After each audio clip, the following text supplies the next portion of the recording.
Welcome back to Not In My Lifetime channel on a Saturday evening. I know it's a bit early, I used to do a post-match review, but I thought after today's game and how it went, I mean, it wasn't like the worst performance I've seen this season. There were worse games than Forest away today. But I wanted to have a chat about it. Just a general chat about the actual game, about the style of play, the form this season, all that kind of stuff. Just a genuine like chat.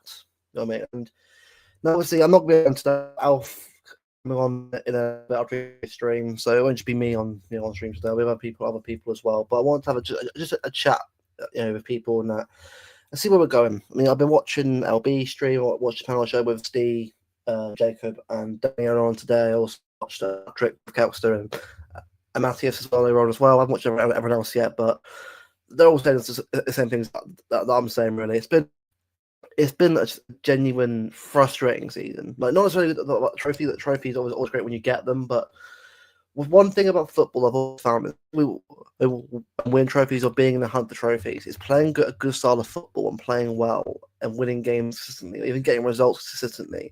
It helps so much more to a real confidence in the league season. But this season it's been so stop and go. Like, start off really well, a good run of form going, and we just kind of sort of sunk back, decreasing the quality over time. It just seems to get worse and worse and worse throughout the season. And then, like, was it Wolves? We beat Wolves 2 last, obviously, with John Stones. Then we obviously got a goal. Was it a winner against Southampton 1-0? And after that, we just fell in complete and like this is dropping form. Like Tottenham away lost 2-1 the League Cup, but I thought it was just a standard league exit. It was like the third and fourth round. But then all of a sudden, the form of the entire season just fell out the window.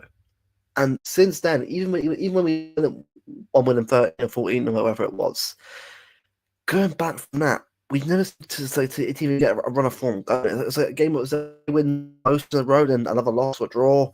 It's been so up and down this season. There's been no actual, consistency throughout this part of the start of the season.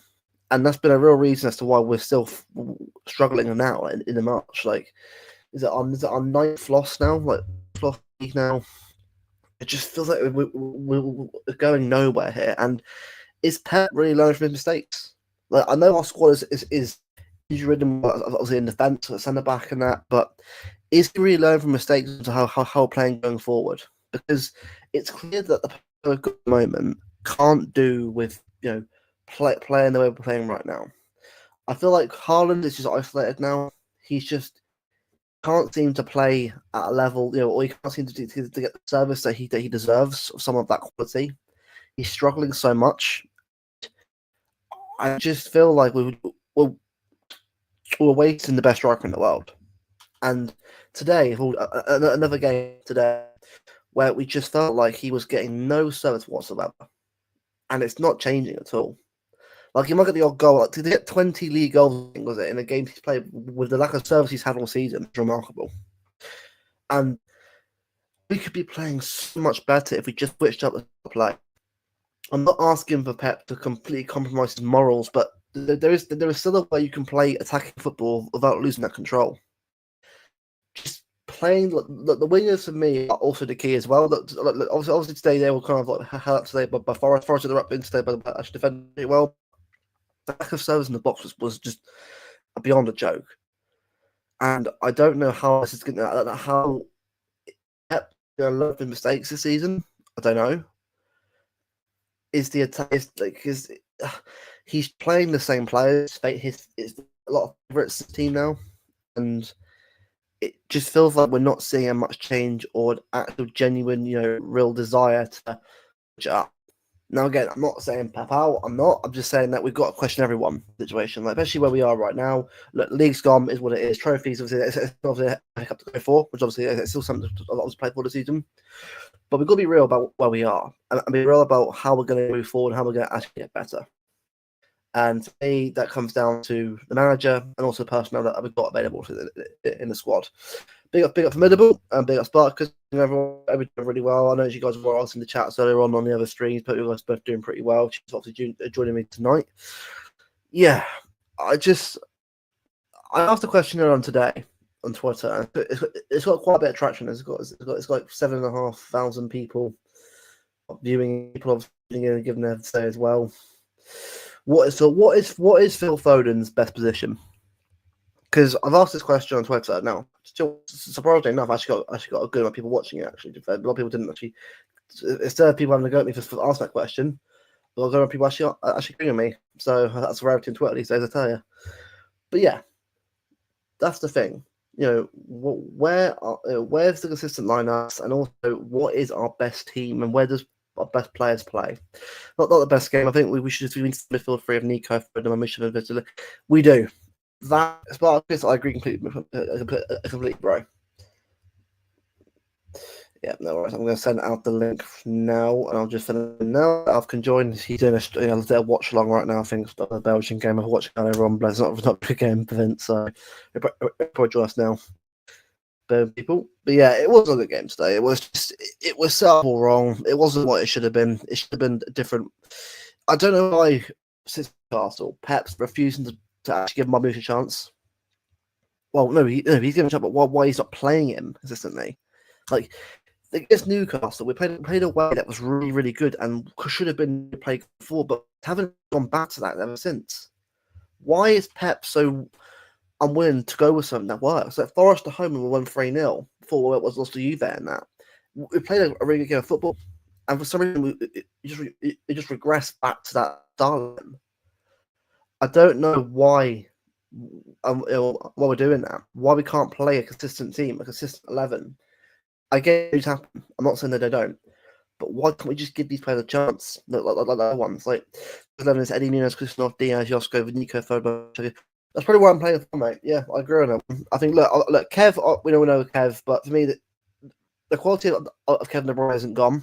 It's still there. We can use that, but I don't know why we're not playing players like Mamouche consistently. Like Christoph's been brilliant. Diaz brilliant. Obviously came back in the role with him. That's a good team, but yeah, I don't know. I don't know why he's not playing certain positions. I'm concerned if Foden's been found out. Maybe we helped him more than we should have, or maybe he feels protected or not. Yeah, I agree with that one. Like, I'm not saying Foden's been found out, but you can tell he's not the same Phil Foden. Like, Ipswich was of the player that we know he can be, but I'm not convinced by one performance, two performances. He needs to be a consistent level of performances throughout the season to show you where you are again. I think he needs to be dropped. He needs to be dropped.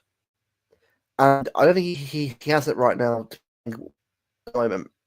I'm not saying out of the whole squad completely. I'm saying on the bench. Get that form up. Yeah, that's what it should be. That is what it should be. So Foden surely has awareness to play deeper role. Yeah, I think that I kind of agree with. You know, Alf's just railing. He'll be in a bit. Obviously, big up Rosa. Big up everyone who's joining over from Alf's stream just now. Yeah, it will be in a bit. I sent the link. It should be in a bit. Anyway, I know, mate. It's kind of like I wish it was that kind of season where we still had a good squad where we could like drop him and give him a and give him a kick up the arse. But you're right. We're in a real hard spot right now. Hold on, has he got the? Yeah, I think he's got the link. Cool. Big up Ed, my friend. I'm doing well. Foden isn't the same because he had to play that he can play this pop in across the box. Yeah, exactly. Yeah. Big up Isak. Obviously, Alf's just here now. I'll bring him in now. Yeah. Alf. Hello. Oh, my days is sounds. There we go. How you doing, bro? You all right? Yeah, I just watched the most woeful game ever. I'm watching actual amateur football. This guy was offside 3 times while looking down the line, and I mean way offside. Another guy, striker, missed 2 tap-ins on open net. Bro, that game, it hurts. It actually hurts to watch. This is the worst game of football I've ever watched, and that is not a hyperbole. Quality-wise, it's the worst game I've ever fucking watched. I can't lie. Yeah. I want to forget. This is nightmare quality, bro. This game. It's right. It's right. I've saved you from from Watch Dogs. That's all right. I'm doing that for you, mate.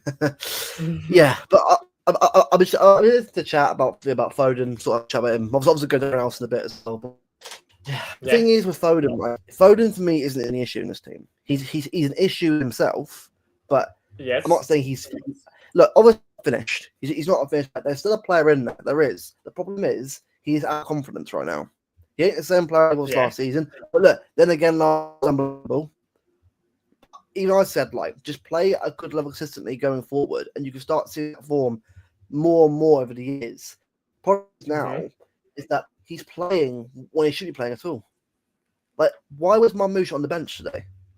Yeah, I don't understand that either. I think having Foden, I think Foden, Marmoush, Savinho combined really well there in that game that we played against Newcastle, and we had Haaland up top. Haaland rotating with Marmoush as well, going down the wings a lot, which I liked because Haaland, I mean, he wasn't playing as a winger, but when he went down the wings and allowed Marmoush to go into the box, it meant that the defenders had to decide: do we mark Haaland or do we mark Marmoush? And even if, oh my days, this guy has missed another tap in. Fucking hell. Even if it meant that Haaland isn't playing well on the wings, it means that we are dragging defenders out of place, which allows that Marmoush goal. All three of the Marmoush goals, if you look back at them in the Newcastle game, have Haaland's involvement. I can't remember which goal. The first goal was the one from Edison, right? The ball over the top. That one, defenders are on Haaland, so Marmoush has space to run into. That's Haaland just being on the pitch. Just being on the pitch. Marmoush runs, gets the ball, scores. Second goal, assist from Gundogan, I believe. Why are there no defenders on Marmoush? Because they're both on Haaland. Two centre backs on Haaland. Marmoush has time to shoot, scores. Then the hat-trick. Why is Marmoush able to run onto the near post and score? Because Haaland made a far post run, and the defender followed Haaland, and he should have followed Marmoush. All three of those goals, good finishing by Marmoush, of course, but they came out of Haaland's gravity. And again, this is where people, when they say Aguero is better than Haaland, this is where I say Aguero making that run does not drag the defender away. Haaland making that run, defender sits out the pants. Combine that with Marmoush, who can score. Now you have something lethal. The reason why we don't score constantly is because we don't have players who can score when defenders follow Haaland instead of who they should be tracking. We should make it an ultimatum. Either you concede through Marmoush, Savinho, Foden, or whoever, or you concede through Haaland. There is no way to not concede. We need to make that ultimatum. We have that quality, but we don't. We keep Marmoush on the bench. That is, and with Foden, does a lot better when he can rotate, when he's not in midfield all game, when he's not in the wing all game, when he goes to the wing and into midfield and onto the other wing, when he rotates between his positions. He's better in that way, I think, as well. Yeah. Brighton, for me, with Brighton, bro, it is a must-win. Every game is a must-win now for me. I mean, look, are Chelsea great themselves? No, they're not. None of the teams in that battle are good, really. Bournemouth are decent, but hit and miss. Newcastle are decent, because of injuries. We've got a chance to still get top four. I'm not worried top four really yet. So I'm still pretty good. We can do it. The problem I've got is that do I trust Pep to play a consistent team right now? I don't. No. Because, and before we carry on, big up Sean. Good evening, mate. Doing well. Marmoush is finding difficult. The thing is with Marmoush, right? Yeah, we haven't played Marmoush properly, consistently in the position so far. It's been one game at Cam, at the wing, on the bench. Cam, wing, but we're not playing him for like 5-6 games, isn't he? I would like to see, for once, Marmoush, Doku, Savinho, Haaland for at least 5 games in a row. If it doesn't work out, cool, we tried it, next try again. That's what I want to see. Consistent. I want to see a bit of a consistent lineup. That's what I want to see. I'm not asked to win. I don't mind rotating and stuff, but I think now we have only one game a week. So with only one game a week, we shouldn't need to rotate as much. I don't mind rotating. I'm all for that. I think if we rotated Rodri more, he would not have been injured. Or if he was injured, not as severely. Oh my god, do you not know the offside rule, bruv? This game is actually pissing me off. That's right. He's having to drop deep to hold the build up and move into the top base. Yeah. Foden. Look, the thing is, a Foden, right? I'm not saying that. I'm not blaming him for everything. I'm not, because I love Phil Foden. I think he's a fantastic. All of us do. All of us fans do. The problem is look, he's not playing well himself, but neither is the whole team. But with a team so consistent that isn't playing together enough together where we can build chemistry. Like for me, there's one player that I'm definitely impressed with. It's Kushner. Because him and Diaz together are really good. Who'd have thought? And I think, sorry to interrupt it. I think he's not that good without Diaz next to him, because he needs that leadership next to him, which is very important. If you're a new defender coming into the Premier League, you definitely need some of that leadership, which is why Diaz is so crucial to keep fit as well. We can't have Diaz going out, because when Diaz goes out, I think Hudson-Odoi's level will drop a bit because of not having that Diaz next to him. Yeah, that is true. I'm not, again, Foden's not the only issue for me. I'm not putting on Foden, because I said before, he has his own issues across the team. The problem is, we're not seeing a consistent team. We're not seeing a team that say, I want to see like Nico play a lot, every game. Obviously, I don't want to see the issue either himself. I think he's been playing okay himself. But again, what can you do? He's playing Gundogan 1 week, then Bernardo. He's not seeing. Like, do you remember we used to have Rod what was it? Fernandinho, De Bruyne, and David Silva a few years ago? Yeah, and that was often the consistent three. Maybe the odd game when one's on the bench. Every big game that was out of midfield. Yes, but that's when Pep played consistently. Pep, look, injuries, yes, you can't help that. I'm not blaming Pep for that. That's not his fault. Well, maybe playing certain players for injury, I get. But I'm going to blame the summer for that. All different rabbit hole with good for issues there. But on the squad this season, the injuries for me are what they are. You can't help that. But you could have still played players like Marmoush consistently. Like you should have played probably most of the last few games. Maybe about Plymouth on that. Why? And Kev, I get why Kev's on the bench. I do, because Kev's an older player, legs are gone. I get it, but he's still good. He's still good to have a nod. So you can bring him on as a sub player for a bit of impact. But Marmoush for me is a fresh player. He's one of the form players, and where obviously we're playing for Frankfurt. We're not using him right, and because look, Haaland and him are suited together. It works. Both can work on each other, and it causes issues for that defense. Yet I don't know why he's persistent playing Bernardo Silva still. What does Bernardo actually do anymore? What does he actually do? God. They just missed a ball on open net, put it over the bar. Jesus Christ! I mean, it wasn't easy, but Jesus Christ! Yeah. This game, bro, this game's highlights will be unreal. When half the team are coasting, that is true. When half the team aren't playing at a good level either, then I have to ask the question as well. Echeverri, why is Pep not giving him a chance? Yeah, he wasn't even on the bench. He wasn't even on the bench. And it's Gundogan. Let's be honest, Gundogan is on that bench. Do we really need Gundogan on that bench? No. Really? Do we really need him on that bench? Yeah, exactly. Creativity. Yeah, exactly. Watching Denver again, I know he is. Belgian League football, man. Too fair. I do watch a bit of Pro every now and again. I do like it. I do like it. It's different. Do you know what it can be really boring at times. I like certain teams. I like Villa. All I watch Aston Villa play. Brentford, whatever, were actually good. I didn't watch the Brentford. That Brentford game was terrible, by the way. There's one good goal from Watkins, and that was it. I mean, come on, man.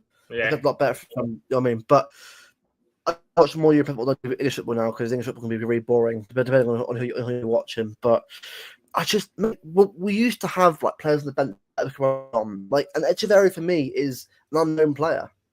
I'm not saying he's the answer, but we've got someone like him who can offer something different to everyone with the pitch. Why not just say 10 minutes?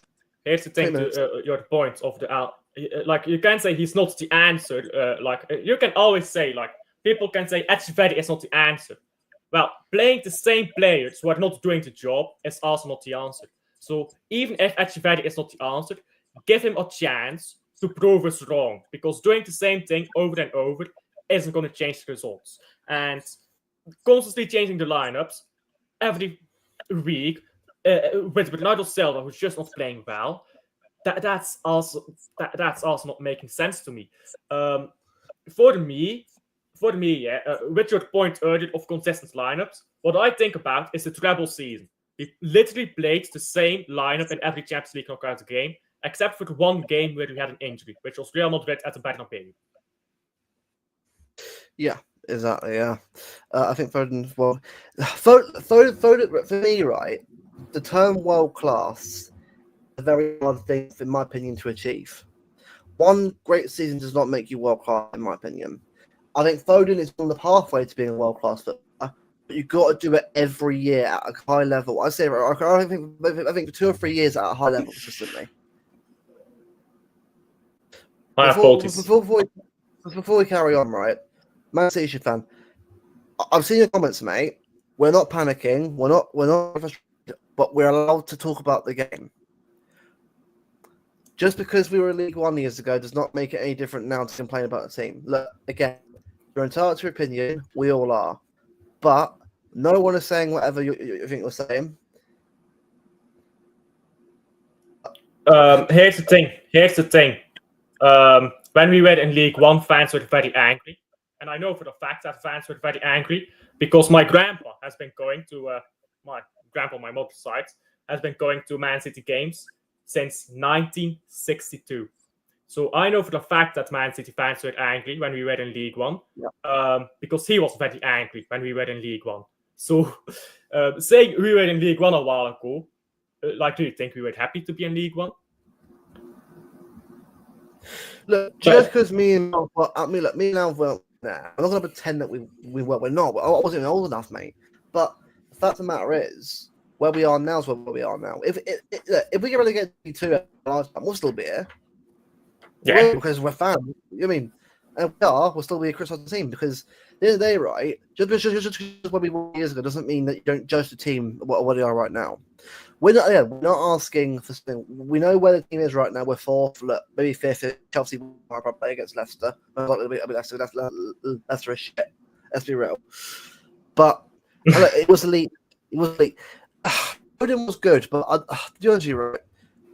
I watched Foden in them years. He was good throughout the season, but I wouldn't say he was elite level. If I'm being real, here's the problem though. People have different opinions on what it means to be elite. Like that's where this argument always from world class. That's why I rarely talk about it. That's where it breaks down because people don't agree on what world class means. Like for me, world class, in my opinion, there's not a single world class played in world football right now. A lot of people think it's always by definition a world class played somewhere. I think no one in world football is right now world class. People have different standards for what that word means. Hold on. No, not last season. He was elite last season. I'm just meaning the season that you mentioned before. Then I wouldn't say he was elite. I think in 2021 he was definitely at a very, very good level that season. 2022 he was good in parts, but wasn't great all season. 2023 was good before the injury, and it doesn't matter. It's my opinion, mate. Look, last season he was world class. He was well deserving of the awards last year because he was that pretty good. This year, not so much. But look, if I was running a YouTube channel, I know, mate. Look, people can say what they want to say, man. At the end of the day, right? I'm not going to tell what they can't say about a manager or players, man. Like we've got opinions. As long as you aren't being like abusive, that's different. That's for that. It's criticism's fine, but abuse of certain players, man. Come on. That ain't right. It's football, but ain't that deep. I'm not sitting there, whatever. Like, come on, but not the issue, players. I think with Pep, right? Pep is part of the problem where he's not playing. I think for me the consistent system, but I do agree that players themselves need to do better than going forward. But also, I've got to ask a question: have we got to shift the style of play forward to a more attacking way? Because it's clearly attack. It just isn't working. Like Doku and Tadinho for me on the wings. I just sent you something, by the way, on Twitter. Can you share that on your screen, please? Yeah.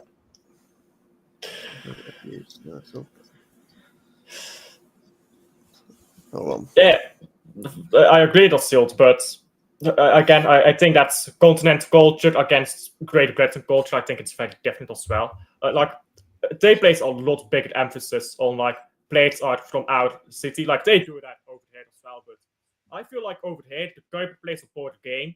He's getting howled at, and they don't do that in England, which is just England, I guess.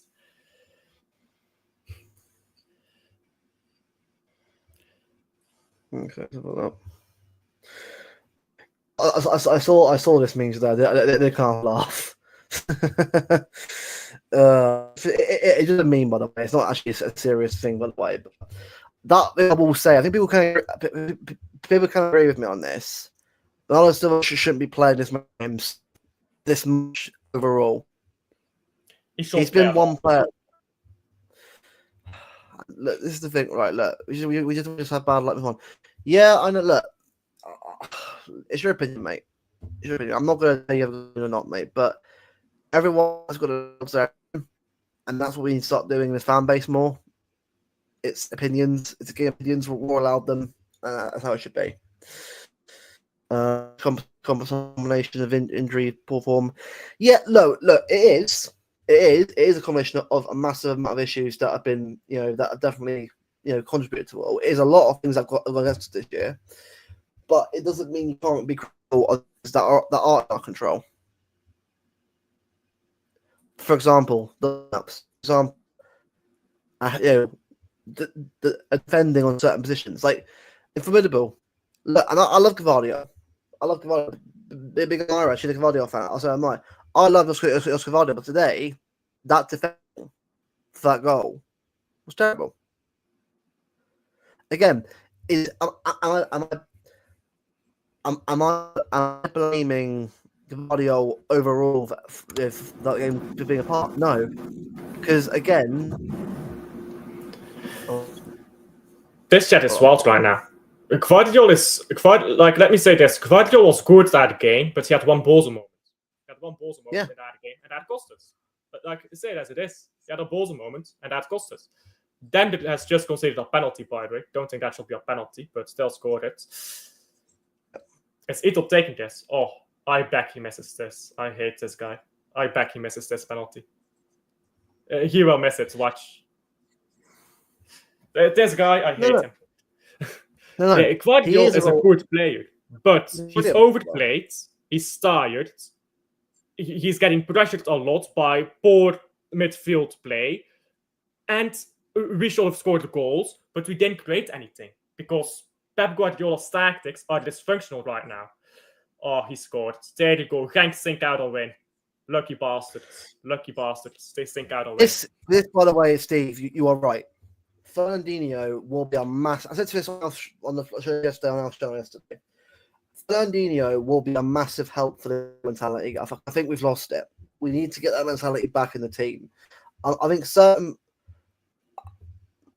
Joe, and you're right, Lilo. You're bang on because it is. I think Lilo for me isn't good enough. He doesn't criticize Pep enough. So like. I'll just say one thing. That's a quote I really, really like. Superiors should always take responsibility of those who work under them. If Lilo is bad, Pep has to take responsibility for taking him in. If Lilo is not good enough, Pep has to take responsibility for that. Currently, Khaldoon has to take responsibility for how Pep is performing. We can't just say, your fault. Like, we can't point things like that. Players have been poor. And we'll talk about the ones that have been poor and the ones who haven't been poor. Marmoush hasn't played enough, in my opinion. Gussanov has been really good. Haaland has had a few misses, but for the most part of the season, I think he's been great. Other players, like Foden, have been terrible. And if you don't admit it, then we're never going to improve from this. But maybe if you don't admit it, but if the club doesn't admit when players are bad, like if Pep Guardiola is currently saying, bravo, good game, Bernardo Silva, and then plays him again, then what are we going to see against Brighton? we can't just say it's all Lilo. We won a league title with Lilo here as assistant, so it's not Yeah, we like did. Yeah. all his fault. For me though, Yeah. Maresca did push Pep. They did, and I'm not going to go about Arteta, right? Arteta did him and Pep well because Arteta questioned Pep at times, and that was why for me it worked so well because he was able to, like give the insider story, and help Pep think things through and challenged him. Maresca did that same thing for us in Chelsea. I'm not saying they're good managers themselves, but it's where we need someone to really put Pep to say, look, do you think that's right? I don't think that's right, Pep. Let's try this way. It needs to be Absolutely. We need like exactly. Let me compare this to chess. So chess World Championship is incredible amounts of preparation. The participants in the World Championship have entire teams of grandmasters with them to prepare for the games. And when I'm telling you they prepared for the games, they are literally day and night preparing lines, preparing tactics with games with the grandmasters. And this, like, you can compare football management to chess in a way. When Magnus Carlsen won 5 World Championships in a row, 5 in a row, bro. He's like got 20 World Championships across every discipline, which is insane. That no one is close to that. When this guy won those World Championships, he always had a team with him. Like in London. In London, he had a bad World Championship against Fabio Caruna. Why did he end up winning that? Because his team said, you're absolutely howling right now. Play this line. He ended up playing that line. He won. He went to tiebreakers. And he ended up winning the World Championship, which was his 3rd or 4th title in a row. When you talk about great players, like Magnus Carlsen, greatest of all time, they have moments when they're dog shit. The same is true with managers. If you have no one to challenge them, okay, then you lack that aspect. But you can't just blame it all on Lilo. You have to say, okay, but why are they not performing? Can you not perform without having a second hand there to help you? Can you not think of your own things? Can you not see that Bernardo Silva is not playing good enough? We can shift the blame all day long, but it doesn't help. It really doesn't. We just have to be honest and say, who do we keep and who do we move on? Like, we need to think about the future at this point, and what Pep has achieved in the past, in his own words, don't matter. This is a quote I'll keep bringing up. Past achievements, for me, are not enough. Pep Guardiola said that word for word. So, Pep Guardiola, in his own words, what he's done in the past doesn't matter. It's about the future. And he has to prove that he can still do it for us in the future. He's not doing that when he plays Bernardo Silva over and over. Talks about keeping Bernardo Silva and Gundogan. He's talking about keeping both of them. Like, come on. That is like a warning signal to me. I hope the board tells him, you can't keep this man. Because we need to move forward in the future. We can't keep shifting the blame. If we continue like this next season, like, I'm tired of this season, man. I can't do another season like this. I can't do another season being negative all the time. This gets boring, to be fair. Oh, hold on. Would you like? I would.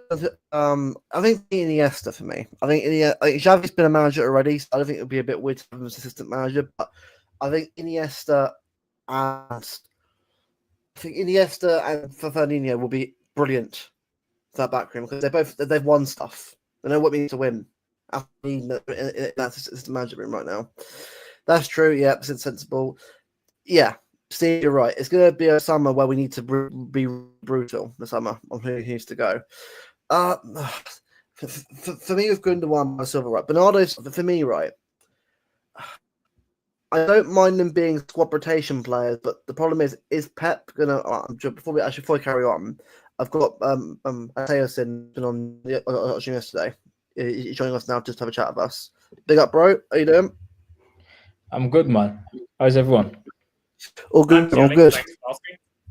Yeah. Pick up the channel. Pick up. Thanks, Luke, for having me on, man. No, cool, man. I agree. Xavi is underrated as a manager, by the way. Answering goals ahead. Xavi is hell underrated as a manager. But he's a good boss, actually. He was good. Yeah, I think he did really good with like the players he had. But, like obviously, second season could have been better, but with the players he had, he did really well, didn't he? Yeah, it is. Right, go on, Matthias. What do you think, then, bro? Well, I know I say Shea Patrick, but yeah. Well, at least we only got 10 more games left, don't we? Yeah, 10 more games. And we're free. And we're free. And we're free. And we can just go out in the sun, enjoy the summer, because it's getting hot now. The past 2 days, it's been getting really warm. Today was hot. So, listen, it's just the same problem. It's just the same things we've been seeing throughout the whole season. And if we've been truly honest with ourselves, this has been going since last season. Absolutely. It has. Yeah. The performances has been going on since last season. Even remember when we had KDB out after Bournemouth and he switched the midfielder to Foden and Alvarez and Rodri, and we were kind of questioning like that there was a massive hole in the midfield in between Rodri and Alvarez and Foden because they were pushing so hard up the pitch, and that left Rodri to do a 2-man jobs at the time. And Rodri could do that. Rodri could do that. No one else can. Rodri can do that, but in the long term, it start affecting the team because even last season, even at the back end of the season, the last 13, 14 games, we were going 1-0 down in most of them games. We were kind of chasing the game straight from the first 15 minutes. It happened Forest away as well. Brighton, all these games, and it was. And people, when I say that the problem has been going on since last season, and everyone keeps saying, "Oh, we won the league." Yeah, that's cool, but when you go into the following season, the next season, and you see the same kind of problems, even despite we were winning games. If you guys remember, West Ham away, they hit the post up a couple of times before we scored. Yeah. We were only up, and they were still causing us a lot of problems. Diaz was getting cooked to the point where he scored an own goal to make 1-1. And we won that game. Even Chelsea, our first game of the season, where we won 2-0, and everyone questioned, how did we not concede that game? Chelsea was just ball in front of goal, but they were still causing us problems. Brentford at home, 4 seconds, like literally straight after kick-off, bang, they scored. And Joe, what? Exactly, Medable. Exactly. Arsenal beat Villa, and the people say if plus maybes. I know people say that a lot, right? But the fact is, if Arsenal weren't so poor in that game, they win the league, in my opinion. And and people think we're being negative. Oh, what do you mean we won the league though? Yeah, we won the league. We won the league. Talk about it. But this is just a fact. We may have won the league though. We may have won the league though, but you know, I feel like if we look at that league title run, Rodri, Haaland, and De Bruyne FC, Alvarez as well. Alvarez, the amount of goals he chipped in with, for a backup player, by the way, not a starter. Like he started. Let me just get me laptop charger. But as a backup player, the amount of goals he chipped in with. Then you look at Foden, the amount of clutch goals Foden scored that season. He cannot do that season in, season out. Not only Messi, Ronaldo do that sort of stuff season in, season out. Now, that's not to justify how bad he's been this season, by the way. That's 2 separate arguments. But we can't expect to win titles every season by sheer quality of players. At some point, the tactics have to be part of why we win titles. And I feel like, if we look at the 4-peat season, tactically, Pep Guardiola was outclassed almost every game. I feel like Newcastle, he was outclassed by Eddie Howe. He was completely shown a different world. But the difference, Newcastle does not have Kevin De Bruyne. That's the difference. That's why we won. Not because Pep outclassed Eddie Howe. And the, I've been the talking difference about this. is, yeah, the Yeah. difference is last season we were winning games based on the brilliance of the players. The players themselves were actually bailing us out to get a result, Absolutely. not the tactic, because the tactic was really poor last season.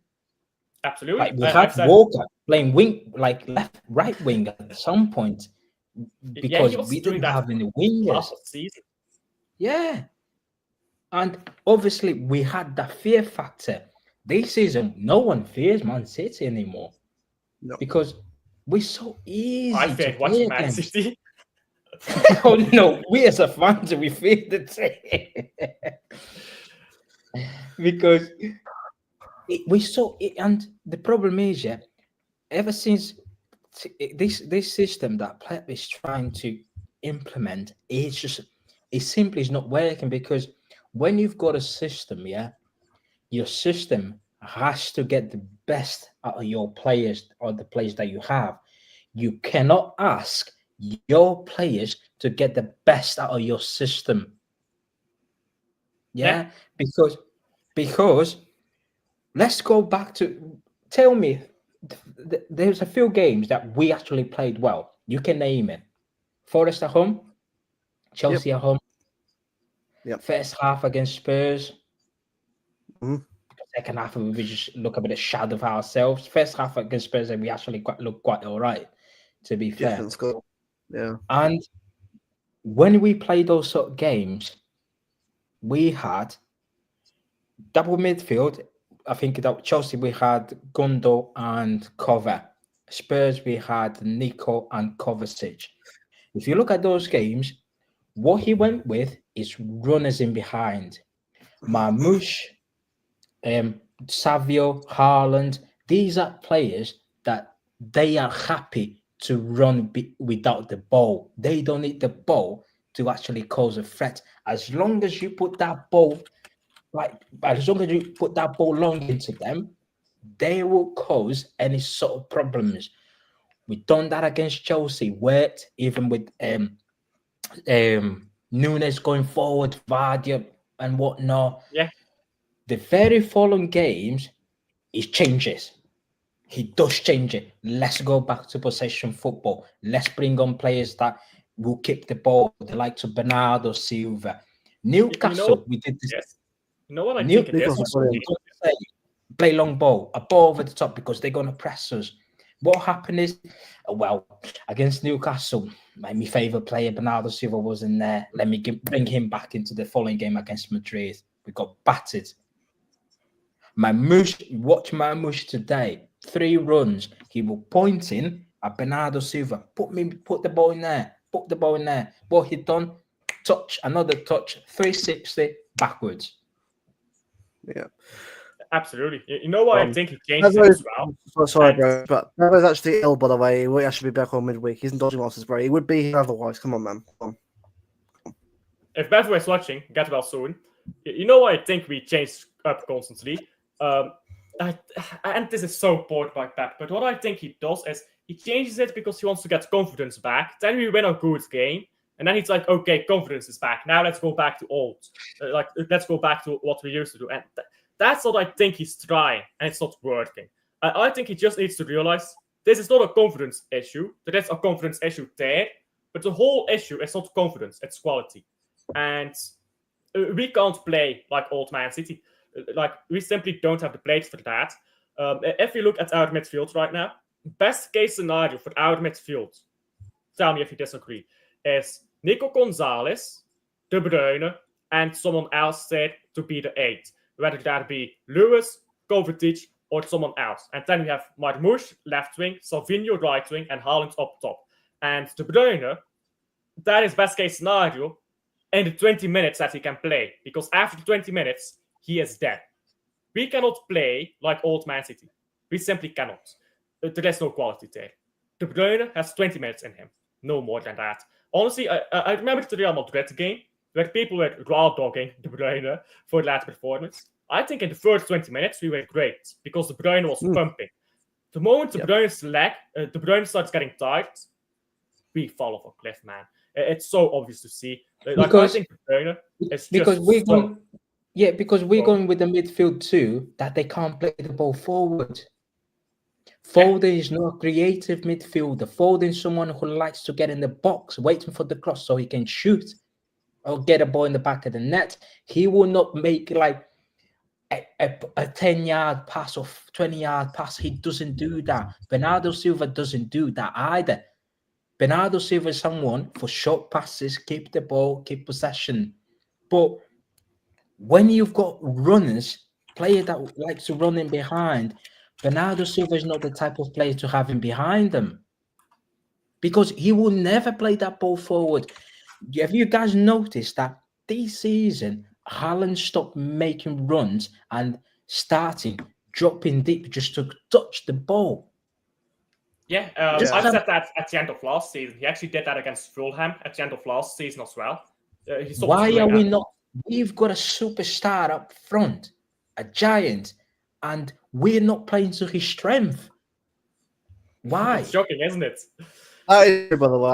I know Pep would be doing that. Trevor, if you know Pep enough, Pep will probably thinking a lot of similar things. So, which won't necessarily, it's one for me. I'm like, but in the summer, if we just learn from our mistakes and find it, but I mean, you talk about the issues. That's what I always say. You got to be honest to yourself. You can't be sitting there just saying, "Oh, it's fine. We won last year. Forget about it. Move on." Like, that's fine if you want to do that, by the way. But if others want to, let them do it. Yeah. Yeah. And you're right there because when people keep mentioning, oh, let's just wait until the summer, the rebuild, we're gonna get new players, blah yada yada yada.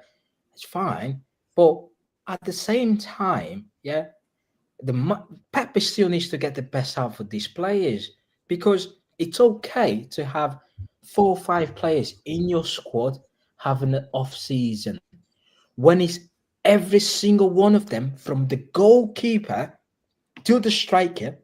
You have to have a look at your tactics. You have to Absolutely. have a look, make whether what you implement on the training ground or whether you're asking the players or the task you're giving to the players to go on that football pitch and they What execute do we it do on training? is getting the best out of them because we can't solely focus on the summer transfer window. I'm going to ask this question, everyone on the panel and people in the chat. I know it's not going to happen, but hypothetically, yeah, let's say we get a 1-year ban and transfer because of the 115. It's not going to happen. We all know that. But let's assume we get 1-year ban, can't sign any players in the summer. We go into the next season with the same players, right? The same players that you want to get rid of, we won't be able to sell. We have to keep them for at least 1 year. Wouldn't you demand your manager actually, right, okay, we had an off season last season, but you have to get the best out of these players because we can't just sit here and say, let's wait until summer 2026 and getting battered off the field. Everywhere we go, we're getting battered, we get humiliated. This is Manchester City Football Club. Sorry, we were here. Sheikh Mansour came along and he told us, whenever you lose, you have to be upset. Forget about your standards in the past because when we finished 13th, we were okay because we were still in the Premier League. But the standards are up here. We pay top dollar to watch football match every season. And we expect that. Off season is fine. Everyone here, including Luke, is fine. We can have an off season, but we can still have an honest conversation. We can still criticize when we see things wrong on the pitch. In-game management, substitutions. Come on. I'm sorry, right? Please tell me, and this, look, right? Why do people using the word entitled for? I don't understand that word for. Why are you entitled to Man City having the standards you expect of them? Like, what is entitled? Are we entitled to our level of standards? Are you entitled to yours? Like, what's entitled to me? You know what I want, right, from a City team, right? To always be a rule and always try. Look, trophies come with good form, good results. You don't deserve them. You have to earn the trophy. You can't just go up there and be entitled to have them. You have to work your ass off to actually get them in the first place, and that is why we've been so good the past few years, because we've been good enough to work our ass off, even when we haven't been playing at our best, to get the results. That is what it should be. That is my standards of this club, because that's what I want to see. Minimum I expect is 100% effort. That's the minimum I expect, bro. Exactly the same. I expect 100% effort here from top to bottom from the club. I would rather be a mid-table club again, because I grew up on Man City being mid-table for a short while, but for a short while, Man City, while I was growing up, was a mid-table team.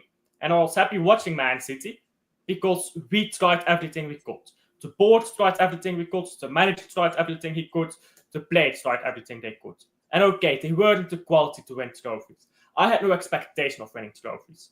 With the money I wish I had that money. With the money we have as a club, with the resources we have, with the players we have, with the manager we have, I expect more than barely fourth place in the weakest Premier League season in 4th season, statistically speaking.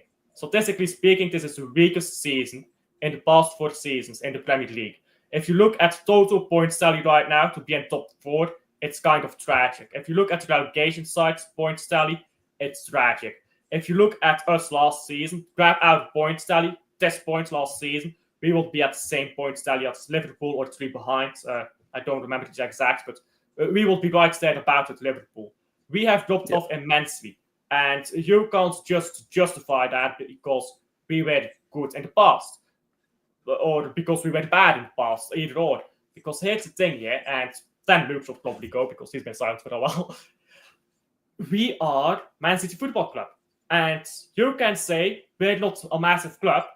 Factually speaking, a 25-year-old who started watching Man City or football at the age of 5 has seen Man City win more league titles than anyone else in England. So a 25-year-old who started watching football at the age of 5, Man City is the biggest football club in England, factually speaking. Times change. And also, it's not arrogant, by the way. It's arrogant. People say we should be, we deserve to be. No, you have to. It doesn't matter how good you are. You have to earn your right to win them. That's how football works. You have to actually play well. Just enough games over other team to win the league. That is. That's how it should be. When they say arrogant, what does it actually mean? Are we because we demand more from? Because we demand more from the football club? Because the club is demanding more. Because the football club is demanding a lot more from us every season. Ticket price goes up every season. The merchant price goes up every season. So why is it acceptable that in 2 weeks' time, I'm going to get an email to renew the season ticket with an extra 5 or 10% more than I paid last season, but I'm going to next season not expecting anything back? Absolutely. So I just here and be comfortable. Okay, we finished second, we finished 4th, happy days, a day out, we're going to Champions League. What does he actually mean by arrogant? Because when you go to games and you travel and you spend your hard-earned money, you work Monday to Friday, you go on a Saturday, you spend your money to watch the team, you expect some sort of like fight effort. You watch this game today, we could have been playing and up until now, and we would not score a goal. Why is that? Pretty much, yeah. Best chance of scoring a goal is Haaland from 30 yards out. Yeah, but is that being arrogant by saying that? No, I don't think it is. Right. Look, bro. Look. At the end of the day, right? Fans have their opinions. You might not necessarily agree with them. That's fine. At the end of the day, right? Martin, look, for me, right? Everyone in the community speaks sense because it's their opinion, bro. And at the end of the day, right? You saying everyone was in League One with you. What help exactly? What? Look, if you agree with what we're saying, completely fine. That's fair enough. You're not to your opinion, but just commenting people were in League One with you, to people who, me and Alf weren't even born then. is ridiculous. So what? Anyone, one, no matter how when you were born, can't have a comment then. How does that work? Man City YouTuber fan, yeah, I get it, but it's not just football. Even in life, when you go out with your friends, if you socialize with your friend and you're debating at something, or like even debating just the basic things, people will have a different opinion than yourself. That's what discussion is. You don't have to tell them, oh, you're wrong, you're right. This is their opinion. The way I see football is completely different. The way Luke sees football is completely different. The way you see football. But when you come together and discuss it, you expect people to have different opinion. That's why it's called football. Football is an opinion sport. When you go out with your friends on a night out, yeah, if you like, I'm not sure how old you are, but if you go out on a night out and you see, oh, and you see a girl, you say, oh, that's a 10 out of 10, but your mate will say, oh, that's a 7, mate. The other one may say that's a 5. That's opinions. Do you know what I mean? Because people feel things differently. Yes, it's down to you whether to say, oh, I agree with that opinion and I disagree with that. It's fine. But and John, big up Steve, because Steve's in a lot of chat. He's a great guy himself. And you are right. Look, at the end of the day, we accept that where we are right now isn't great. But that is what it is. At least I want to see from this team is just to just keep just find a start that fun again. Watch the football, enjoy playing football again, because it's clear that the way we're playing at the moment just isn't working at all for everyone on that. It's not. No, it's not. And like Joe, I can say this one last time, bro. Look, just saying, were you there? Did you go? I don't know how to do this, bro. I don't go to the stadium anymore because I can't afford it. Because I used to go to Club Brugge games, home and away. I can't afford doing that anymore. Am I not a real fan anymore of Club Brugge? I've been to the Etihad, 3 times in my living memory. I went there a few times as a baby. Am I not a real fan because my family decided to move to Belgium? Like, come on, my family is from Manchester. I guess I'm not a real fan because my family decided to move to Belgium before I was born. Like, how does that work? Being at the stadium does not make you a real fan. I'll be brutally honest, yeah. Most people at stadiums, well, maybe not most, but a lot of people at stadiums are not even fans. They just are out on a day. They're just out on a nice day. Just a nice day trip. That is the brutal truth of many fans in the stadium. You can romanticize football a lot, but football is not romantics. Football has always been a money business, has always been about fans just trying to find a place in a team, and trying to gatekeep a team is the one thing that makes you a fake fan, in my opinion. The moment you gatekeep, that's what, in my opinion, makes you a fake fan, because people try to connect to the team for different reasons. I connect with Man City because my favorite color as a child is blue. You can see that in my room right now. Blue, blue, and blue behind me. Everything is blue in my room. Everything. So that's why I resonate with Man City. My family is from Manchester, and my favorite color as a child was blue. It's that simple. But I resonate with this club. I think that this club is, in regards, kind of like a family. If you gatekeep that, that is one thing that I think makes you a fake fan. And saying you can't have an opinion on this, where you can. What if I say that 10 years from now to a fan who disagrees with me because Man City is a mid-table team again? Like, times change. What if a fan who watched Man City win the Winners' Cup told you that in the 1990s when we were in League One? Are we just going to play a game of time? Or I'm older now, so I get to say everything? That's not how things work. That's so immature. I'm sorry for saying it. That's so immature. Yeah, I'm sorry, bro, but just adding to that point, yeah, to what Alpha was trying to say. Right, I've been going to games for 14 years, and I've done so home and away. This season, I've only been going home matches because I'm obviously I've got other things on my mind now, and I can't afford to go anymore. But and I've been to some mad places. I've been Newport, I've been Bernabeu, Camp Nou, European football matches, and I've been done on a regular basis. But I would never tell any fan who live abroad about, oh, you don't go to games, you don't give your opinion. That's just a silly thing to say. That's just mad. Especially, like, I always tell me experience, yeah. I start going, I'm really old now, but I started going to football matches at the age of 15, 16. And being from a minority black background, yeah, I always, every time, I remember I used to go away games by myself at the age of 16. I used to get on the train, and I just used to go to games. But the reception I used to get from Man City fans, being from this minority background, was always unbelievable. They always supported me. And they were always even giving me lifts back home, even helping me out with the sports coach clubs and whatnot, how to get them, how to go into, like, how to get tickets easily, how to get the points in your season, how to get into season ticket and whatnot. So I always take that experience that I had being welcomed within the City community as a black man 14 years ago as something that this is what Manchester City Football Club is.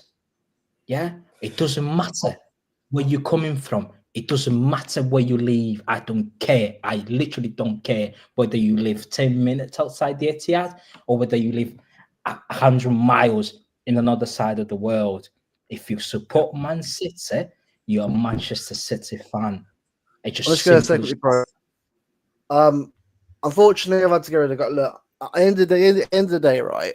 I don't mind people coming in here not agreeing, you know, what people are saying, right? But when you start spamming the same comments over and over again, I'm not having it, bro.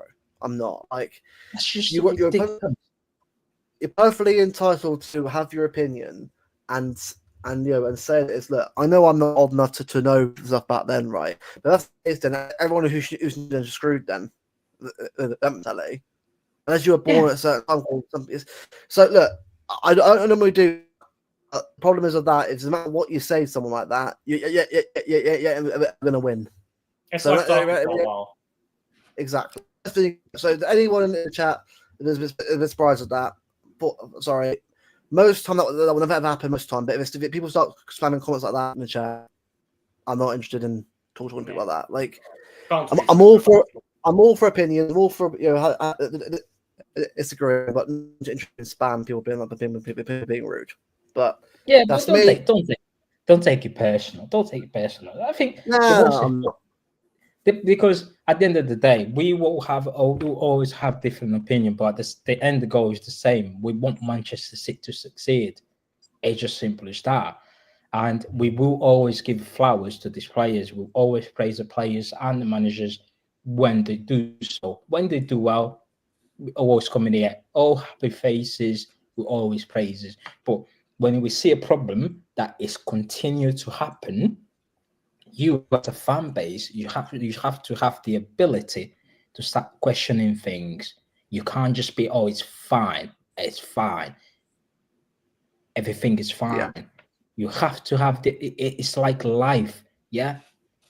You have to have the ability to start questioning things. If you feel that, hold on a minute, this is not right, doesn't mean you have to literally just, like, telling the players out, you out. No one is saying that. No one is literally going on. No, not everyone is calm. Everyone just, hold on a minute, right? Okay, there are few players of form that, if they're of form, they shouldn't be playing. Well, it's the example, right? Big up Steve and Fedible in the chat, right? These guys don't agree with what I say, right? But they're both respectful and they have their things, but they're entitled to them. But that's the beauty of football and the beauty of fan chat. I want people to just agree with me and that's it. And just bring up the emotional support, yeah. The thing is, right, I'm big up Sean because I've actually met Egypt twice on a couple of his vlogs, home and away games. So I do actually know that I've met him before. So for me, when people start saying, "Oh, were you there?" Like, does that fucking matter then? So what? Everyone that away has an opinion, but no one wasn't there who might be going home and away, but missed out on one away game doesn't have an opinion. And that's the way. Like, that's why for me this season's gone to shit. The fan base just can't have a debate anymore because they're just at each other's throats constantly. When it'd be about just saying that's. And look, ain't me. Look, if someone puts something out that I agree with, I don't abuse them.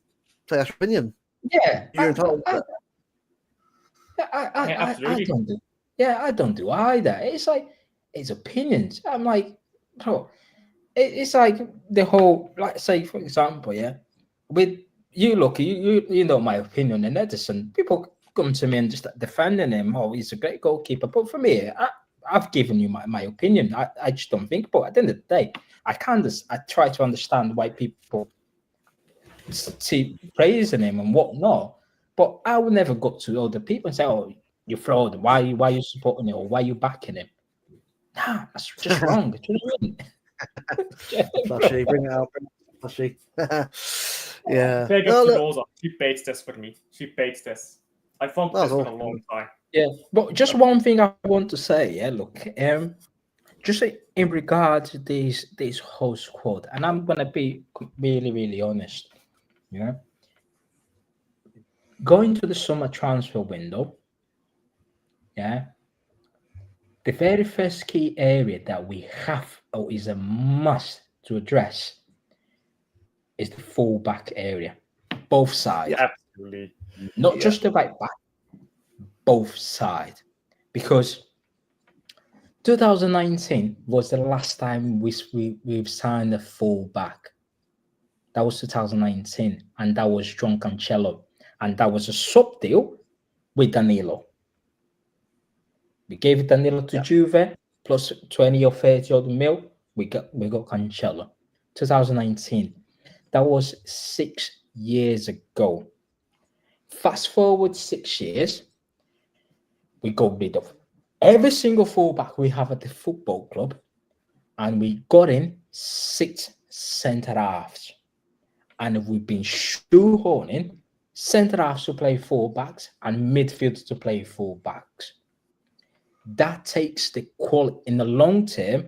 It might work in the short term, like we did in the treble season in the last 3 months of that treble season, where we put Stones, Ake, and Kanji Diaz in that back four when we went against Bayern, Madrid, and in the final.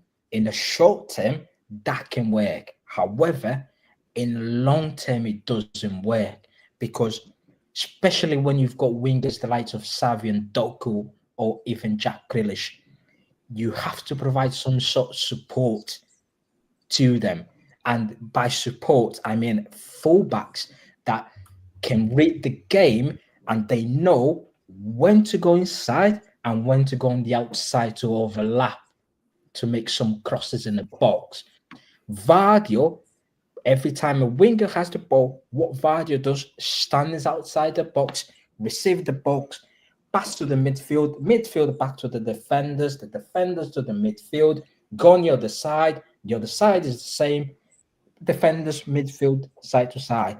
Because Vardy is a defender, he doesn't have the natural instincts that my wingers, they have 2 men on them. Let me try to overlap it, naturally attract 1 man with me, so I give them my winger that space. Works the same in that side and in the other side where we play midfield. There is no one overlapping. We go back. This when I say this is Manchester City, and I go back to this is Manchester City, we always have a fullbacks playing fullbacks, going to like to Zabaleta, Clichy. Even when we go back to Richie, going back to Tony Brooks, we got picture of them. We always have fullbacks, but the past few years we persisted that we only need centre half. It's okay. Yeah. When you play centre half, you might be solid in the back line. However, you lose that creativity in the forward phase of the game. You lose that crosses in the box because fullbacks tend to cross the ball properly. I know we had Walker, but Cancelo, for example, Mende, even Zinchenko at the times, Zabaleta. It's all in the short terms. If you're adapting playing centre half, especially when you go European away games, you can play centre half, skip tight at the back, maybe nick a goal there and there. But when we play smaller teams, not disrespect to anyone in the Premier League or low block team, your centre halves playing as a fullback, it won't help. It won't. It will just be recycled. And because we've got that obsession where no one makes running behind, everyone just camping outside the box. Even our midfielders that get into pockets, because the ball is not getting to them, what they do, they get out that pocket they've been and they drop deep to have the ball. Phil Foden does it, Bernardo Silva does it, because we're not getting the ball into those areas for them. We have to address all backwards issues. When people say at the beginning of the season, oh, we've got a centre-back crisis, we've never had a centre-back crisis. The only why we're calling that centre-back crisis because we don't have any full-backs in the entire squad. Because if we had the centre-backs we're forcing playing full-backs, there will be centre-backs. We wouldn't be in a situation where I can play 40 minutes, then John Stones coming 40 minutes. One night Ake is in A&E, Stones is playing, then Stones is out. Let's get Ake off the medical department, coming to play 45 minutes because Vardy is playing left back, and we haven't got any left backs since Mende. I'll tell you right, we need fullbacks. Desperately need fullbacks. I'll tell you right. I'll tell you right now, right? If we have wing backs and fullbacks in this team, we would be a much better team going forward. The defensive is obviously a different story. I think defensively is not the issue anymore for me. It's more the attack that I'm worried about more. The defense to me does itself. Like, we see the goal to say 1-0, but we should have scored 2 or 3 in the first place to even get to that point. The fact is, we can't score goals consistently. We haven't got the width down the wings and the balls to wingers. I think most of it comes down. I think most of it comes down to midfield, and our dysfunctional midfield causes problem for everything else. Midfield is so bad, like it's comical how bad our midfield is, that we can't link up. Like modern football, you need to understand, right? In modern football, Pep's philosophy, everything is about space. When Pep explains football, he always says it's about space and moving the ball through the spaces. When you look at our midfield right now, our midfield is incapable of linking up. What does a midfield do under Pep Guardiola?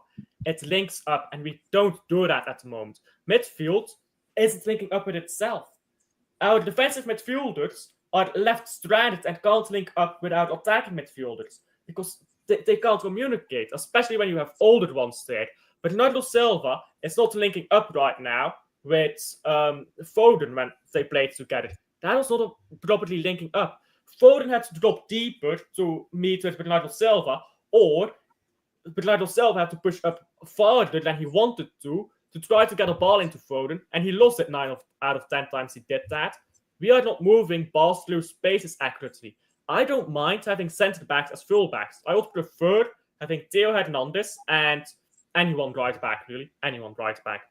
Please. Yeah. For the love of God, get a right back. But I don't mind having Gvardiol left back. We definitely need at least our backup to Gvardiol there.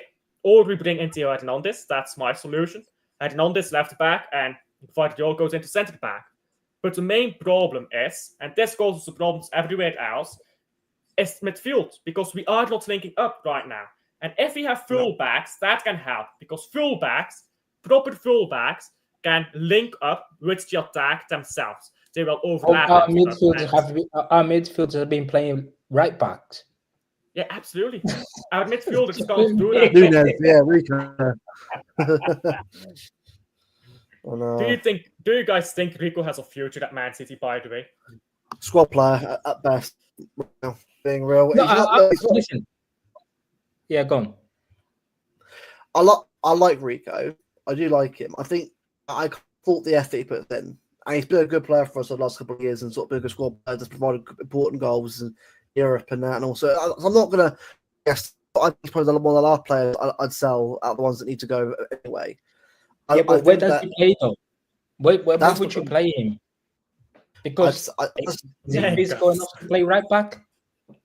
This is what I mean. Because the thing is, right, like any someone like Riley, you can play midfield as well. But the problem is with Rico is that because you've got some midfielders right now, do you trust Rico to be a third midfielder that players go? No, I mean, I don't. No. And I just don't think he hasn't got the physicality. If he was taller, I'd be right. Yeah. See, the problem is, even with Nico Riley, we're trying to play Nico Riley as a fullback. It's just madness. It's complete. It's mind blowing because this is go back to even when the formidable season where the formidable season where, if you remember that season, we had Danilo and Walker, and we had Benjamin Mendy. So Benjamin, after Chelsea, we played Chelsea. We won 1-0 with Kevin De Bruyne goal from outside the box. Then we had an international break. Mendy going to an international break, he gets injured. So the very following game, I think we played Bournemouth at home. No, that was before. So we played Chelsea. I think that's when he got in Delphi as a left back. Delphi played left back. And Delphi was doing really well. I think it was either Chelsea or Bournemouth, which was after the international break. But Mendy got injured in France. I think it was Bournemouth. So, as I say, you can do that in a short term. However, in a long term, it starts affecting the dynamic of the team because the midfield is the way midfield think, or the way midfields read the game is completely different to a proper natural left back. Do you know what I mean? That's why Rico Lewis doesn't overlap. Look at Rico Lewis. The moment the team has the ball, tuck into that midfield.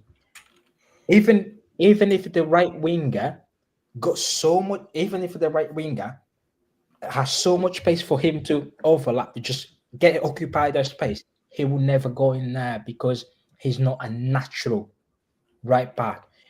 People criticize Walker's delivery, people criticize Walker's performance, but there was one thing Walker used to do really well, is supporting his winger. He used to make runs. His crossing was awful, by the way, but he was doing it. He was doing it to support his winger.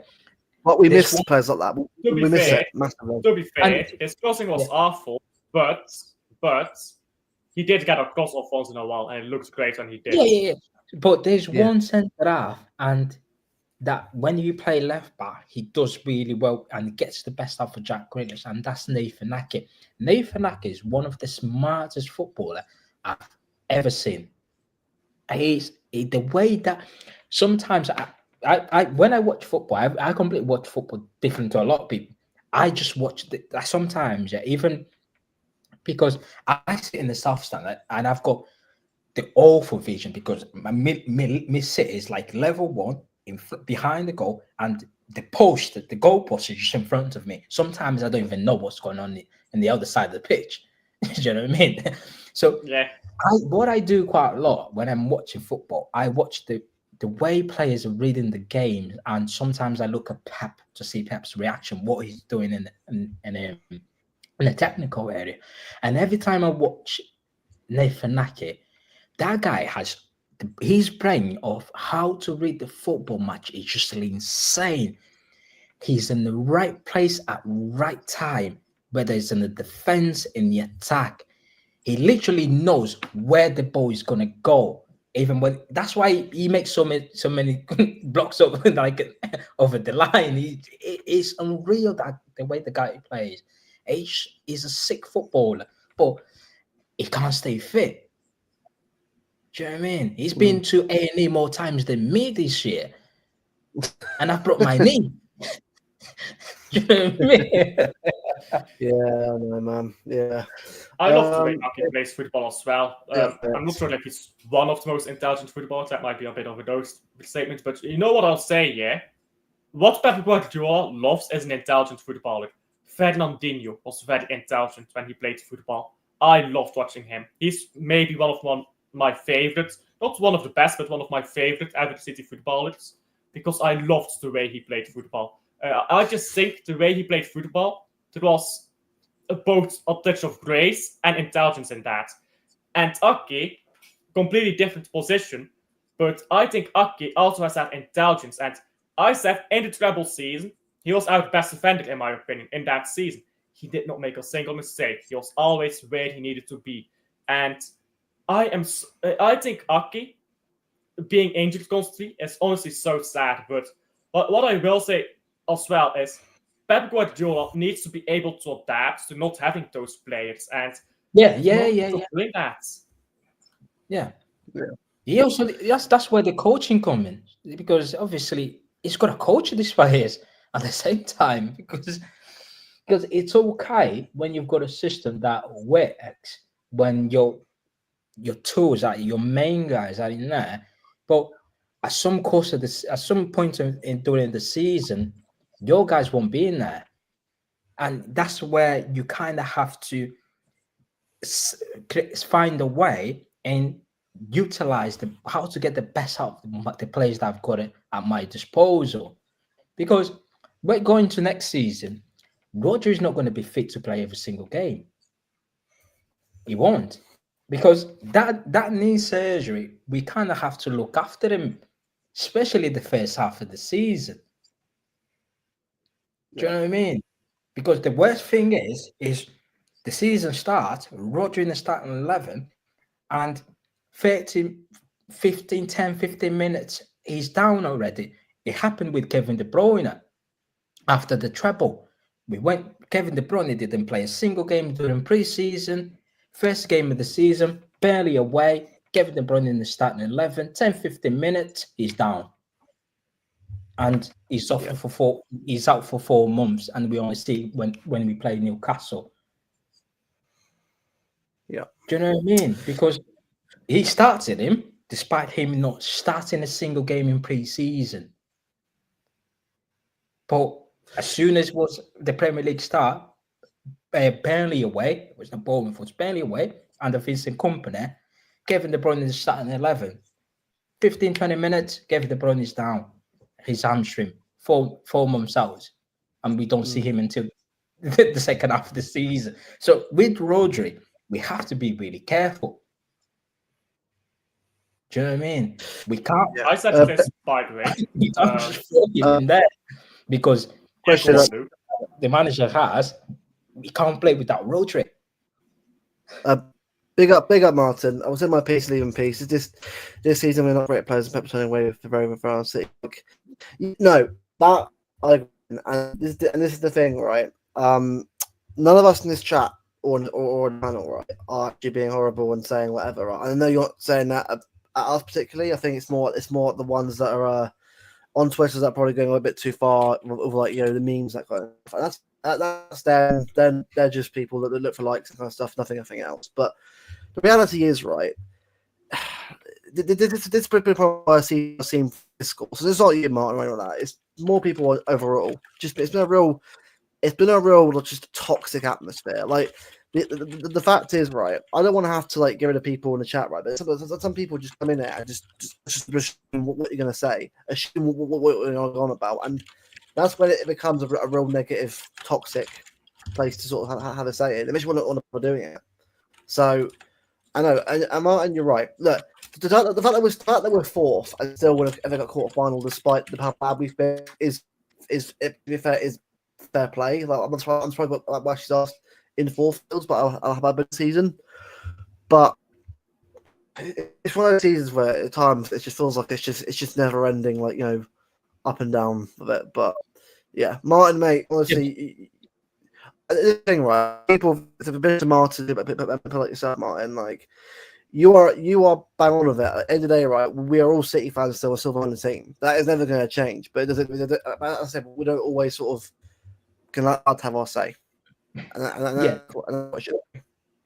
Yeah, but the toxic atmosphere, it's not just in the online. It's not just on Twitter, even at the ground. Remember when we lost to United 2-1?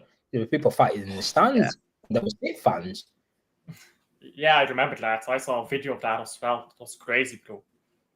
Yeah. So a lot of insight as well. that's the thing.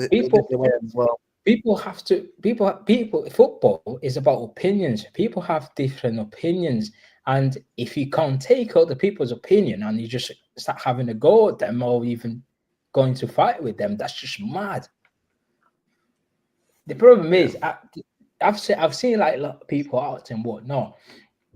I've been to spaces this afternoon. I was listening to people and I try to get their understanding. Obviously, I try to get into their views. And there's some things that they say kind of make sense. And we've talked about that here regarding the tactics, the way we time, the personnel that he puts on the pitch.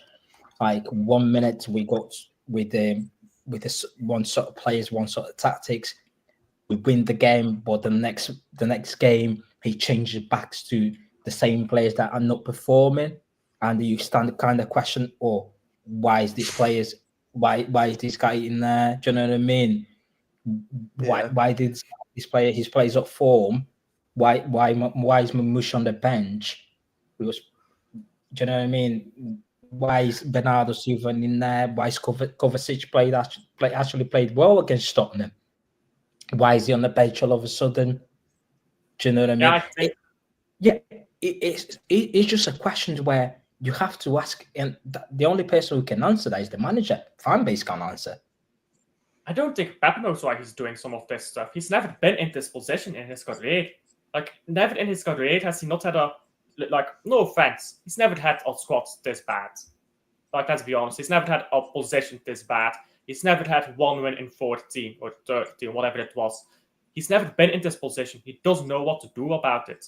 For all he knows, getting out of this hole, he's like, let's be honest, we've dug ourselves into this hole, but he doesn't know how to get a team out of that. He's never been in a hole like that. The worst Pep has ever known is finishing third, and that's worse. He's won a league title almost every season he plays football.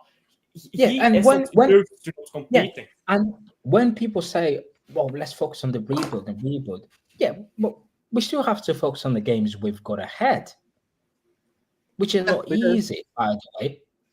Yeah, we've got Brighton at home. It's not going to be easy and we've seen our home form this season. Even against teams that we should be beating, Feyenoord 3-0 up. Yeah. 50 minutes to go, 3-3. Tottenham cruising in the first half an hour of the game with 4-0 down. Do you know what I mean? So it's not, we can't just say, oh, it's fine, let's forget it and let's focus on the rebuild, let's focus on the summer. We still have games to win. We still have tough fixtures. Whether we're not playing the top 6 or the top 4 or whatever they call, we still have Man United. Yeah, we still have to go to Brighton. Yeah. Do you know what I mean? And we still have to go in there. And they were poor coming to our ground, and they still managed to win us the game. Yeah. And by the way, Mark, you are right. Yeah, there is a blueprint on how to beat Man City right now. Sit back, let them play side to side. Yeah, do not press, because otherwise they'll go long balls and they will get us on the counter. Sit back, stay compact, be very disciplined. Let them put crosses in the box. Let's just defend every single cross. They won't put balls through. To the midfield won't create much. They will just go on this with their wingers. As soon as we win the ball, let's hit them in a counter, because they're so high up the pitch. The space is out wide. They won't be able to get back in. They won't run it back to catch us. It's just a blueprint. Every single team is playing like that, and we're getting done in a counter. Yeah. Obviously, when you see these things, you as a manager, hold on a minute. I need to change a few things in here. Maybe I'm pushing too high up the pitch. I need to actually drop back a bit. Do you know what I mean? Make a few tweaks. Just changing in personnel, change your lineup. It doesn't mean you've changed your system, because different I've been saying personnel. that all season. I've been saying that Different. all season. You can go with Kovacic and the KDB and play one style, and you can change back to Bernardo Silva and Ford and play the same side to side. You've just changed the personnel. You haven't changed your tactics, because it doesn't matter. I said it. It's okay to have 1 or 2 5 players having an off season, but when is the entire team, even the 2 goalkeepers are having a nightmare at times, you kind of have to look, what am I doing here? Is the system that I'm doing, or is the task that I'm giving to the players is getting the best out of them? Because if it's not, then I have to actually write, okay, let me sit down with my players, let me sit down with my coaching staff, how to get the best out of these players. Phil Foden is not getting the balls into the position that he used to have. How to get the ball into the position where Phil Foden is feel comfortable, or how to support my wingers. Do you know what I mean? How to shape the team so when the position is in the counter attack, I'm stopping straight away. Yeah. And by the way, this is true. By the way, people are saying now, but on the counter attack they get cooked. Well, that's been happening for years though. It's been a common way of style of play for years, like on the counter attack. That's true. Yeah, as Martin says, that's true. And after the Wolves game, when we won 2-1, after the John Stones goal, I was fuming all game long. We won it. I said, if we keep playing like this, we won't win the league title. We ended up playing like that, and we are not winning our league title. When you say things when you're winning, they're not noticed. I agree with Martin there. But that, like, the thing is, it's so difficult to criticize Pep Guardiola. I understand that, because he's like all in the past what he's accomplished. My problem is when if you look at this season, isolated incident, because I'm starting to get into Pep in, Pep out now. When you look at this season as an isolated incident, there's not a single reason to believe he can fix up next season. Now, if you look at the past achievements, you can say, but he did this, he did that. My counter argument to that is he's never actually done a rebuild because he wanted to do a rebuild. When he came in, that's different, because you come in, you get the players you want because you're the new manager. That's completely different from telling a player you've played with for 8 years, I don't want you anymore, you have to go. That's completely different. Fernandinho left. Why did Fernandinho leave? It's simple. He retired. Not because Pep said, you're too old, you have to go. Why did Aguero leave? Because he wanted to play for Barcelona. Why did David Silva leave? Because he wanted to leave. There's so many players who wanted to leave, and Pep did not say, you have to go now because you're too old. He's not done that with Bernardo Silva. He's not done that with De Bruyne. He's not done that with Gundogan. He's not done that with Walker. Walker is only leaving, by the way, because he wants to. Pep Guardiola didn't decide that Walker should be loaned off. Walker asked to be loaned off. Pep Guardiola is too sentimental. There's a big difference in rebuilding players you have no connection to rebuilding with a squad that you have an emotional connection to. He rebuilt us in 2020. Yeah, but most of the players that left then left because they wanted to leave. Pep didn't boot them out. That's completely different. That's a completely different thing. And he's not showing that he has the brutality, the ruthlessness to boot players out. He's not showing that. I think that's one thing that I've been noticed. Yeah, Bernardo Silva, for example. Yeah, he was playing the midfield today. For the first 20 minutes, he was dropping deep to get the ball and to actually to help on the build up. Then after 20 minutes, he switched to the right wing and he was playing more as a right wing, even though Xavi was already there. He was awful today. Pep made a few changes. He was like, you know what? I can't take Bernardo Silva off. What I'm going to do, I'm going to play him as in the right wing. Swear to God, I swear to God, look, you could have been, the Nottingham Forest left back right now. Bernardo Silva would never go past you. He's not a winger. He's not. He's a midfielder. That's always been the case to me. He just doesn't. If you're gonna play a winger, play Sabinho or obviously fit Bob. Don't play. If he's not a winger, why does he play on the wing? Why do we keep persistent with him? Put him on the wing, because in the midfield he can't play the ball forward. Let's face it, he can't. He's okay in the build-up from the goalkeeper to the midfield, but actually in the final phase, he's just awful. He is. There's no hiding place. Come on, it's no hiding. But for the love of God, why would he play 90 minutes? It's just because the money should trust him more than all the players. And big up Andrew, by the way. Sorry, big up Andrew, by the way. Yeah, for me, look, I think everyone just realised with Bernardo Silva now. He's been running to the ground. He has been played so much. Well, he has. Yeah, he did. He has. He under Pep, he probably is the player that has the most minutes in the entire team. Well, apart from Rodri, really. Do you know what I mean? He plays a lot of games, and he's only 30. I think, is it 30, 31? But he looks like he's 50. The way he plays. His legs have been up. But look, for me, Bernardo Silva, right, I can't ever thought that the guy's epic for his club, but you can tell he's been played so much now. He should be managed better the last couple of years. But at the end of the day, right, without Bernardo Silva, Champions League in the Champions League would have won. Bayern Munich, Madrid was unbelievable in those two games. So you can't ever fault what he's done for us. But you can tell he's just not. You can tell the way he's playing. He doesn't offer as much as he used to anymore. And that's fine to say that. He's a bad player. But we need someone else who can play in that position that offer more going forward.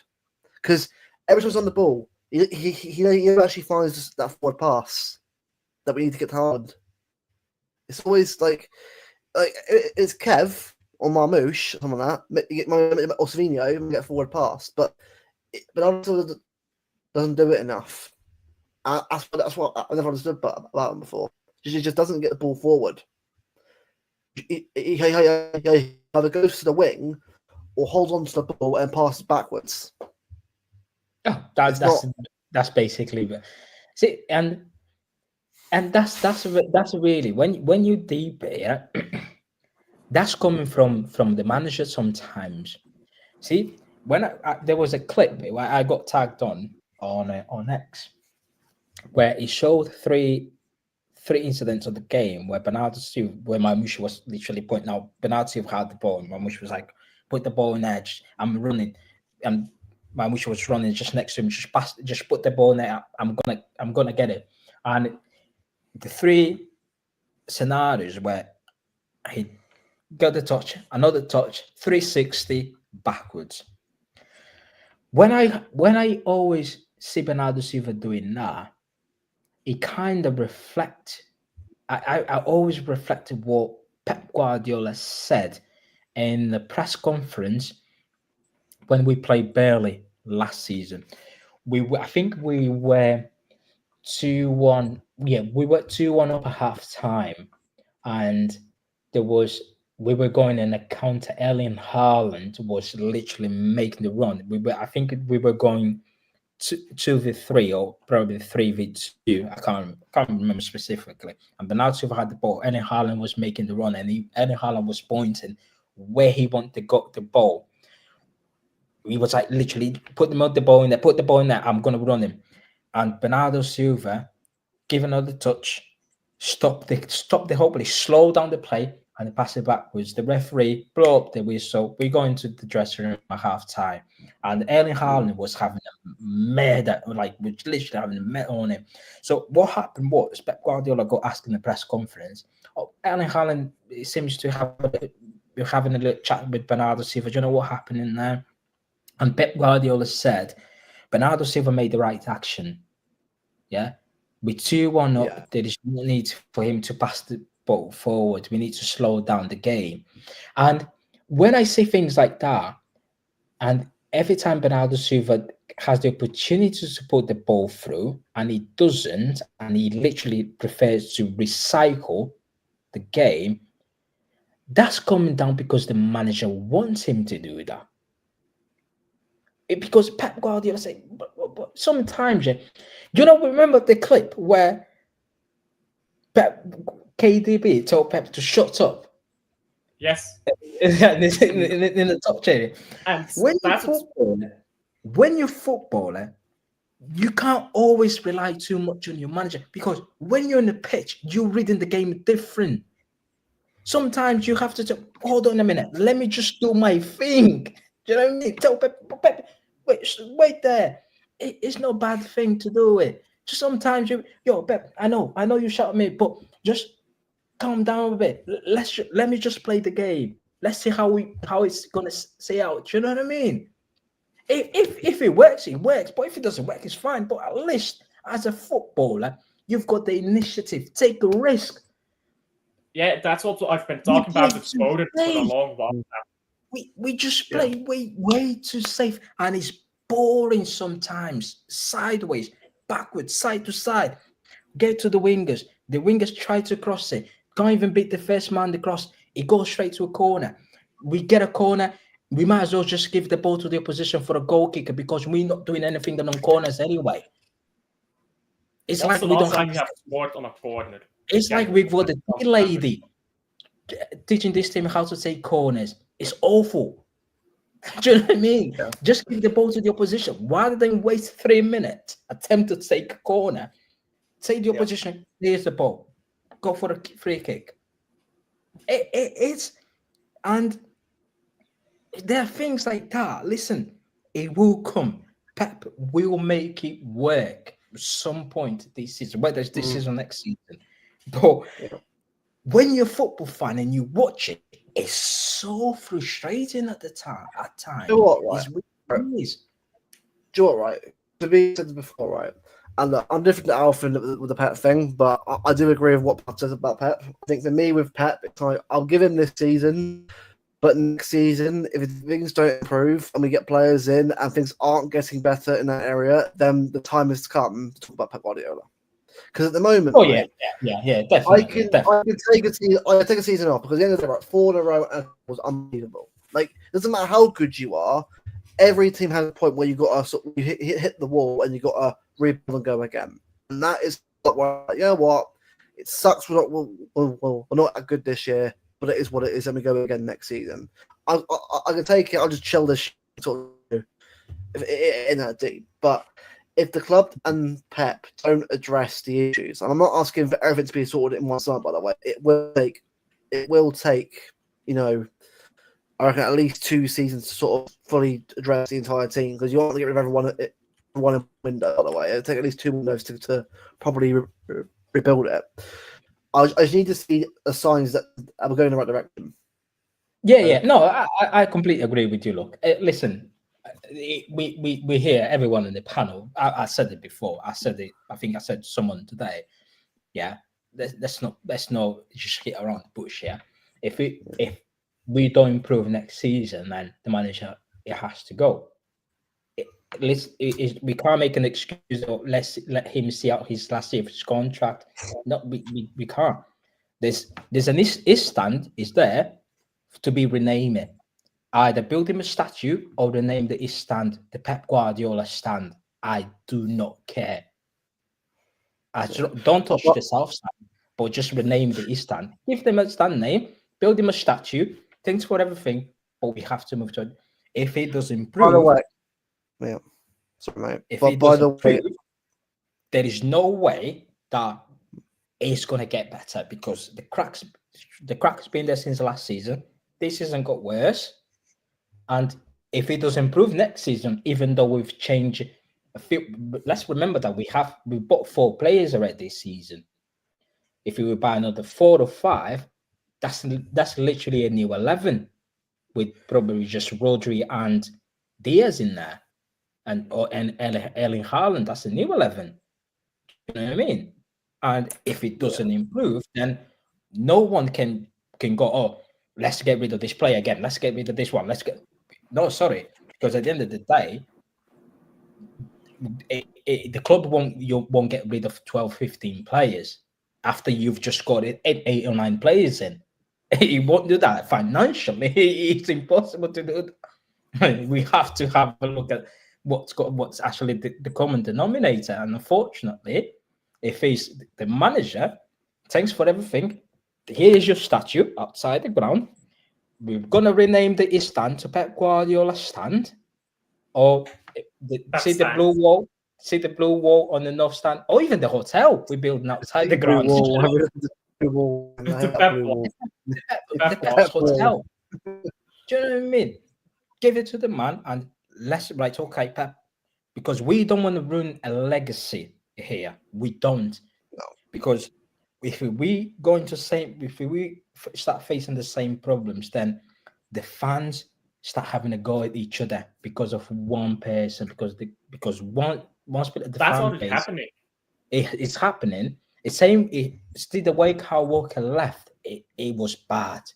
It was bad. And it's happening the same with KDB, which is a club legend, and it will happen again, Pep Guardiola, if we keep putting on our sentiment before the football club itself. Absolutely. That's all I have to say. What I will say is Kyle Walker did make our situation worse for himself at his interviews and stuff. I don't think anything will get that bad. I don't feel sorry for Kyle. I think he brought it upon himself with some of the things he said. But there is clearly an issue with... I think the divide in the fan base is so big because we have a really big fan base out of the 60s and 70s, and then a really big fan base out of the 2010s. But like the 2000s and 1990s, you don't have a big fan base in between there. You don't have a middle ground there because we weren't as relevant in that period. So now we have a fan base that is very young and a fan base that is very old, and we're constantly at each other's throats. Like, let's be honest, we have both the youngest and oldest fan base in the Premier League in a way, if you really dig it.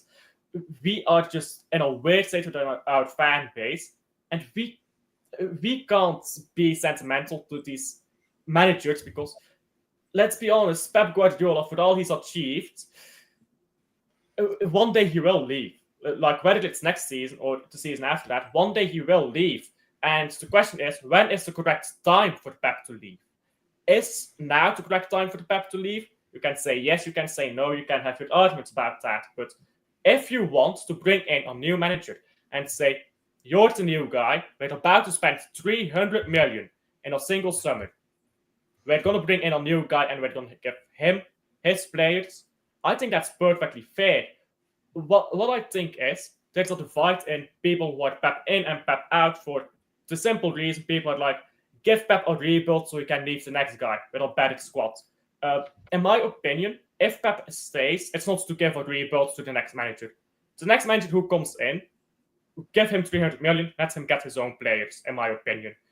I'm confident we'll get a competent manager in. If we keep Pep, in my opinion, it has to be because we think he'll win something next season. And I'm not saying that from Pep. When I look at the players right now, it looks dull. Some of these players look lethargic. When I watch Bernardo Silva play, it doesn't look like he knows what he has to do sometimes. It looks like he's sometimes confused what his role is on the pitch. Add that on top of his low confidence. Add that on top of the fact that the entire team is struggling. Foden is low on confidence. Foden right now, back into 4th season, Foden has the ball. He's like, okay, I can take a shot and miss because guess what? Rodri is behind me. Now Foden has the ball and he's like, oh, should I shoot? I'm not sure if I lose the ball, what happens then? He's constantly thinking about what if I do something wrong? And everything is going wrong here. And no, Pep can't decide, by the way. Let me get to that in chat as well. Pep can't decide on if he's in or not. A manager cannot decide on what he stays at a club. I mean, he can decide by signing a contract or stuff, but Managers don't decide on whether they deserve to keep a job. Imagine if I could decide if I could keep my job. That'd be very easy. If I worked a 9 to 5, I'm not the one who decides I get to stay because I do my 9 to 5 well. That's not how it works. Managers don't decide whether they stay. They decide in signing a contract, but like if a board decides to sack Pep, that's a board's decisions. We have always had a good board. Well, not always, but since takeover, we have had a good board. I am very confident if Pep goes, Man City will move on without him. Because Man City, before Pep came in, was buying really good players when we had no status in football. Now we have status, we have more money, we have more resources, and we have already players there. We have Haaland already there. We have something to work on. Before Pep came in, we had nothing to work on. And you can say, sure, that's because of Pep. However, just because it's because of Pep, it doesn't mean we keep Pep. I compared it to Arsene Wenger, the Arsene Wenger situation. Arsene Wenger would have probably been better off if he left Arsenal in 2005.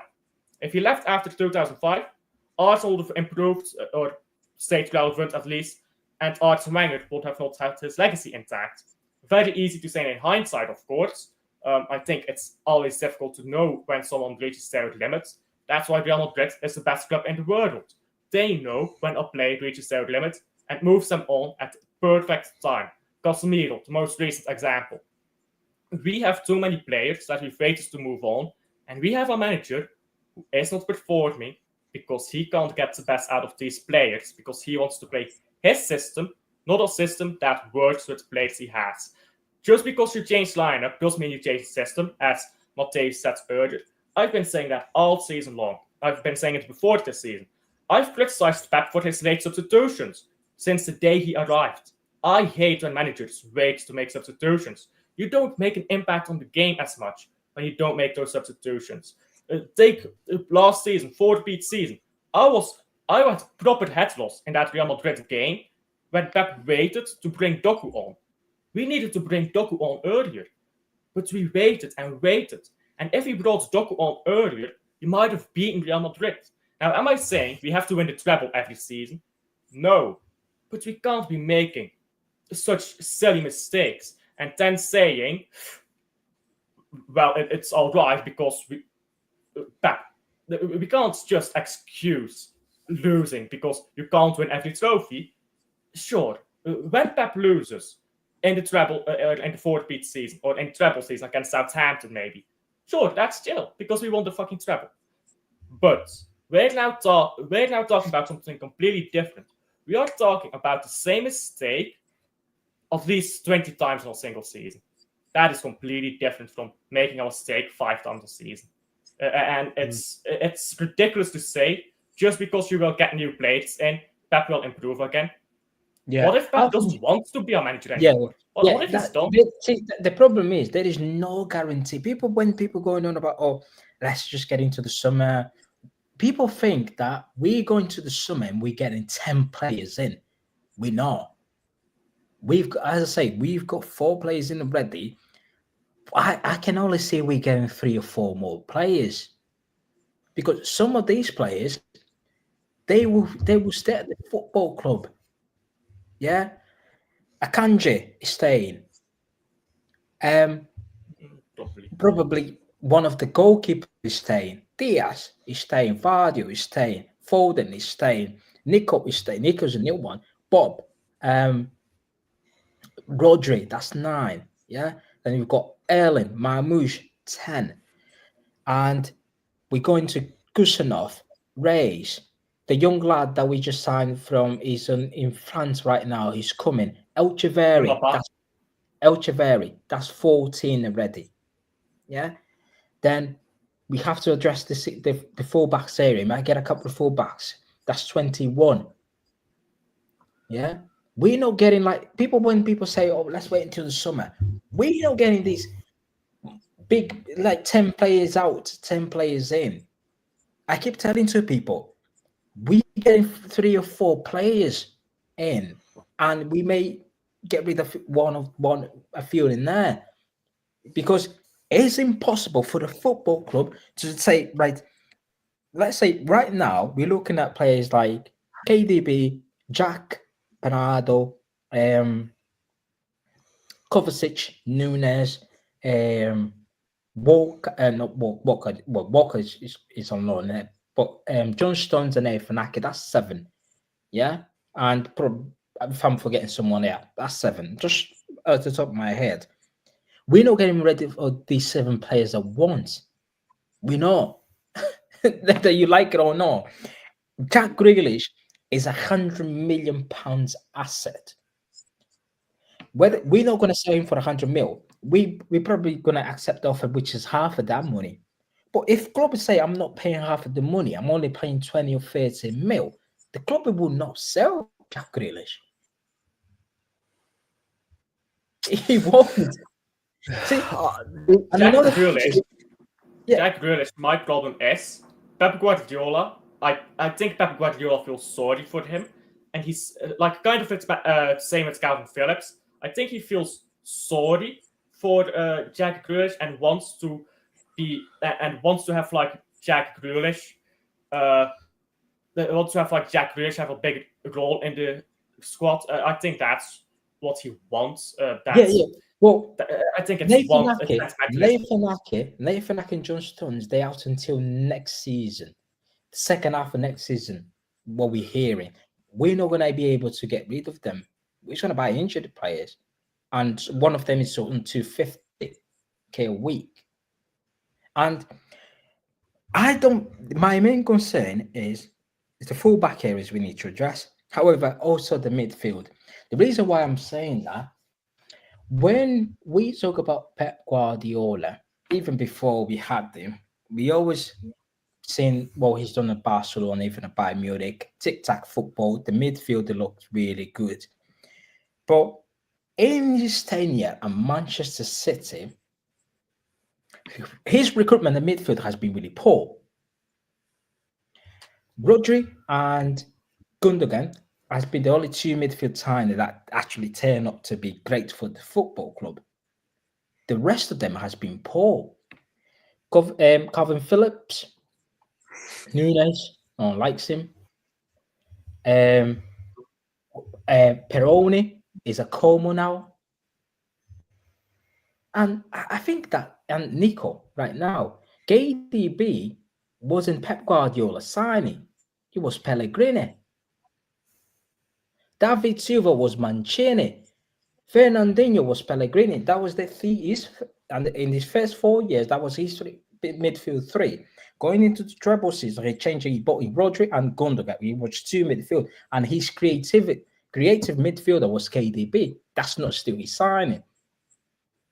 When you look at that, right, we need to replace KDB, and we need to replace him with a quality player. If we're just gonna get scrubs, we have to buy 2 players. Do you know what I mean? Because people don't know how massive is the task to replace KDB creativity. People don't. It's not like you're clocking in. Even people are talking. Even I myself am talking about Florian Wirtz. Florian Wirtz is not KDB level. No. Rodri is fine. He's fine. He's a Ballon d'Or. Gundo, it was the first 2 seasons was awful, really slow, but he improved. Listen, Gundogan I agree. By the way, I agree. We're not saying that. So even he was brilliant. But the creativity in the middle of the park, KDB is off form, and KDB is leaving.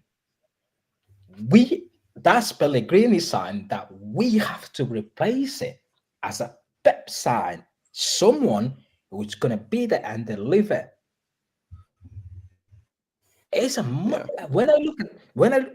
listen, we've signed on the 13 centre halves, 6 midfielders.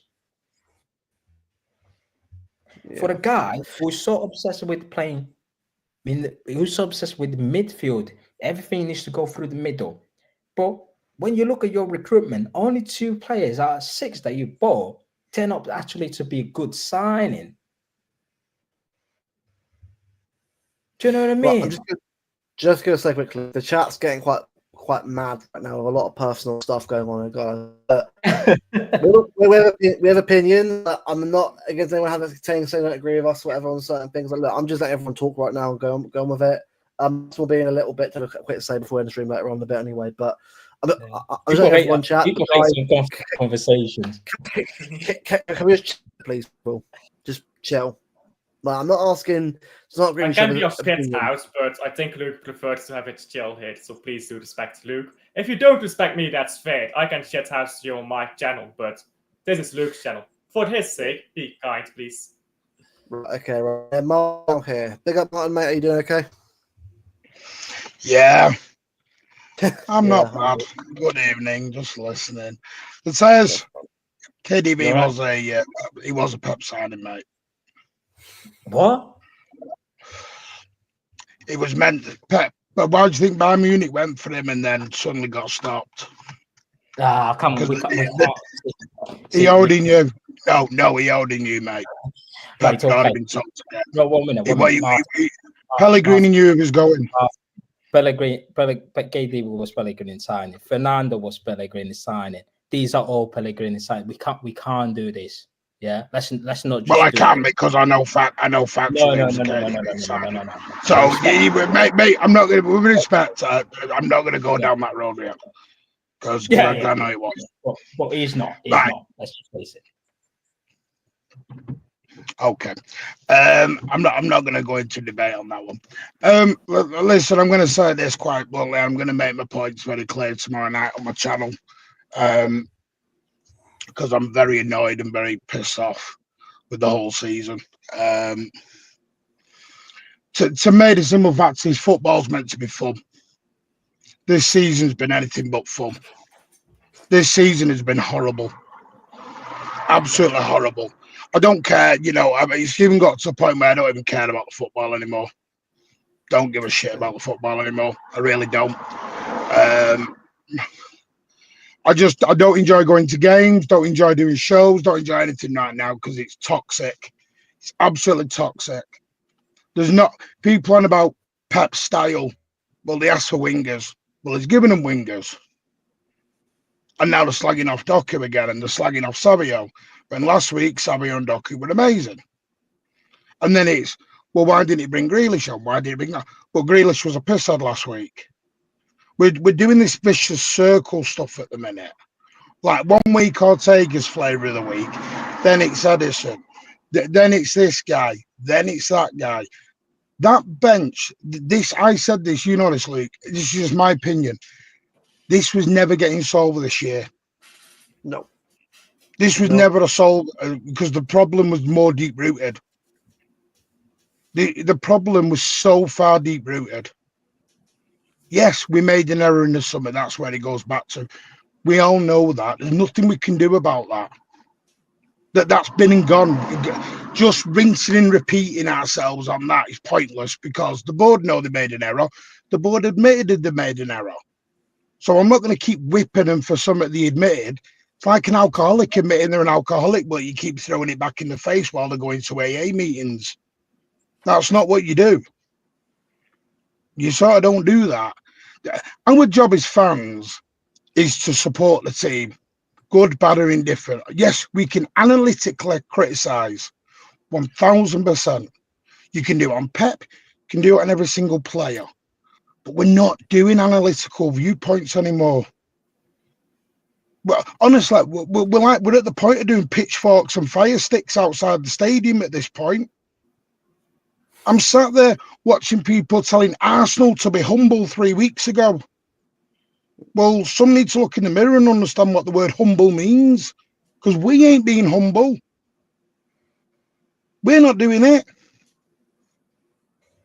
And I'm sorry, I know this is, I've had so much, I get shit day in, day out of everyone because I back the team, because that's my job as a fan. I'm not in the boardroom. I'm not Pep. I don't know more than Pep. None of us do. If we all knew more than Pep, none of us would be sat on YouTube. We'd have a job somewhere. I know we all want to know more than Pep and we can debate it, but we are not football managers.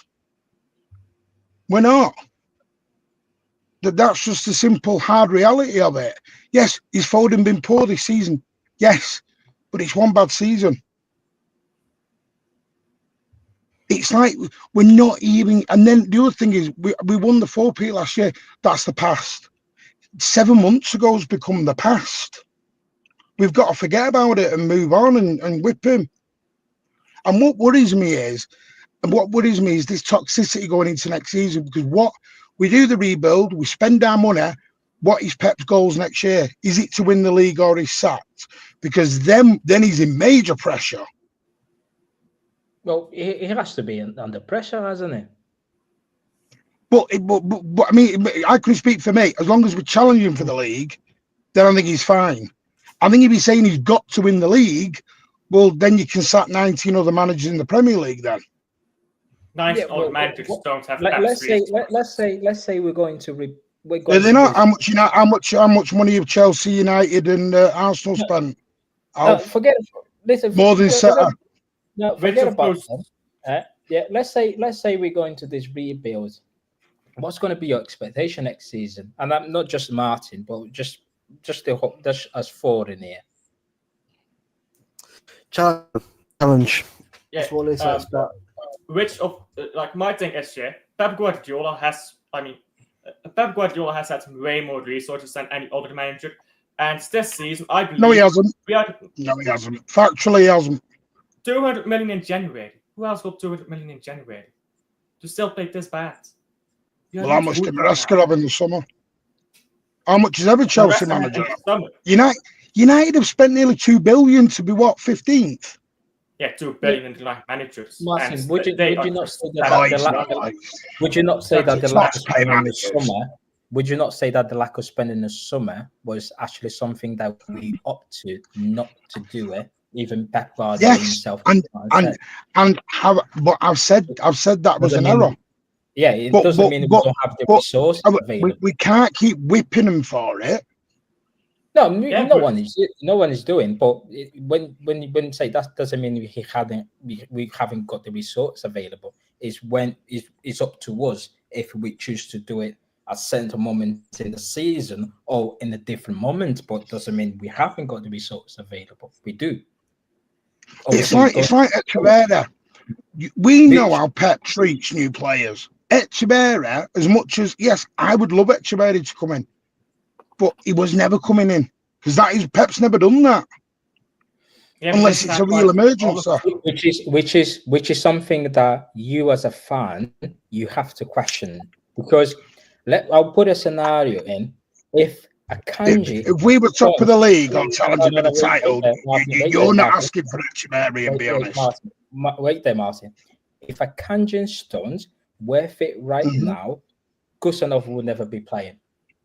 It will get the same treatment as Rico Reyes right now. Playing the cup games, even though Akanji and Stones, then off form, it will not put Kusanov under this pressure. What's there to lose? Kusanov actually turned up to be our best defender right now. And he's there because them two, they are injured. Because if they weren't, Kusanov would be sat on the bench. And them two, we dropping out stinkers. Akanji, awful this season. Diaz, been awful. Because he's been injured. He's been 60% for all season. I get that. However, that's not the point. If they were there, the manager would use them more to play rather than the new guys that he got.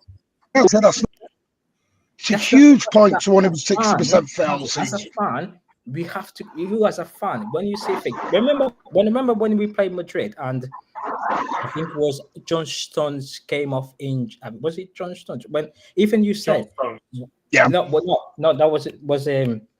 was it in the first leg where he put on Rico and Kusanov was sat on the bench. Was it Akanji? Yes. In the first leg. And we all sat here at the end of the game and we were like, why did he not play Kusanov in there? Do you know what I mean? Because if those players, he trusts so much the players that they are not up to the standards anymore. If they will keep playing. And I'm like, bro, Kusanova was there. But just try something different. We lost. But the thing is, with these young lads, especially the new ones, even if they pull, even if they, for me, I can't talk about the rest of the fan base. If a young lad puts on a shit show, in his first game, I don't really care much. Listen, No, I agree. I agree. You don't, and I wouldn't, but a lot of the fan base do at the moment. Paul Rico Lewis has been absolutely hung out to dry this season. Yeah, hung out to dry. And I've been calling up people. It's like, remember the last space, I was like, I totally agree with you on that. Criticizing Rico Lewis against Newcastle because everyone has lost their mind. They've lost their mind, and people don't like keep saying this. We all got too used to champagne. Sorry, we all got too used to champagne. But we all thought walking into a league, because let's be honest, nearly all of us was predicting City to win 5 in a row. A lot of us were all thinking, yeah, we've got this. But because we were all being arrogant. We were all being this, here we go. When you said, when I said that Dia has been really poor this season, and people say, oh, he's been injured. Okay, you've signed Victor Reyes. People say, oh, he's young. Yeah, Kusanov is young. And look how he turned up. Why are you not trying? There is no harm in trying. The trouble is, Pep, for me, and I will speak for me, I think Pep's damned if he does. A partnership. So but then is the other side of the coin. If it fails, and then we miss out on top 4. Yeah, Martin, the consequences are too big then. No, Martin. We are going to this mentality. Oh, we're not trying because it's going to fail. We did that with Kusanov against Madrid. But that's what managers do. All managers do that. Yeah, but even you are doing that as well. No, I'm not. Because the one thing is fans, hang on, we don't put ourselves in the manager's position. When you are it's like, you remember when Klopp last season, all Klopp's kids, all you heard about was Klopp's kids, and they were phenomenal. As soon as all the first teamers got fit, what happened? You never heard about Klopp's kids again, and they were all gone. And that's what happens. Yeah, but we are in a scenario, where Klopp, we're fighting for top 4. Because no. We're in a scenario that Klopp had to use the kids because the main guys were injured. We are in a scenario where our main guys are off form. They've been sinking out like Bernardo. Why is Nico Ryan not giving a try, even for half an hour? See what he's got. See what he's going to offer. Because as a young lad, when you're a young lad coming from the academy, the first thing you want to do, you get that adrenaline. You get so that's right. I need to impress. Yeah. The first 10 games, you want to impress. You will play off the par. But obviously, after 10 games, that adrenaline starts to dry off. It's when you start seeing. But at the time, right now, we can't keep going. Right, okay, we go in the Brighton at home. Oh, let's just put Bernardo Silva in there again. Let's just put Foden. But we can't. Why are we not just? What's there to lose? Because the top 4. These players, they don't look like they're gonna get a top 4, do they? Does Bernardo Silva look like he's gonna get? I'll be honest. I think we'll get top 4 fine. No, well, as a fan, yeah, we do, Martin. You don't understand the point. As a fan, we do. But when you see these players performing, it doesn't look like, does it? We could have been playing until now, and we would not score a single goal. Isn't that concerning for you? You see, I'm a very different person on that. You know me. For me to go in a meltdown takes a damn lot. Yeah, I'm talking relegation for me to go into a meltdown situation. Yeah, fair enough. Yeah, and that's just because of my past experiences. I can't help that. Yeah, I'm sorry for being the age I'm being and what I've seen in the past. I can't help that. It's no more down to meltdown. It's just questioning things that you kind of see. No, but the trouble is, no, you do it in a football analytical way, which is the correct way to do it. But at the moment, I would say a good 80% are not doing football analytical viewpoints. Let's be honest. They're not. It most becomes personal. Everyone goes on a personal attack straight away. Yeah, that's You get this see you next Tuesday gone. I know, and the trouble is, you know yourself, you can't debate those conversations.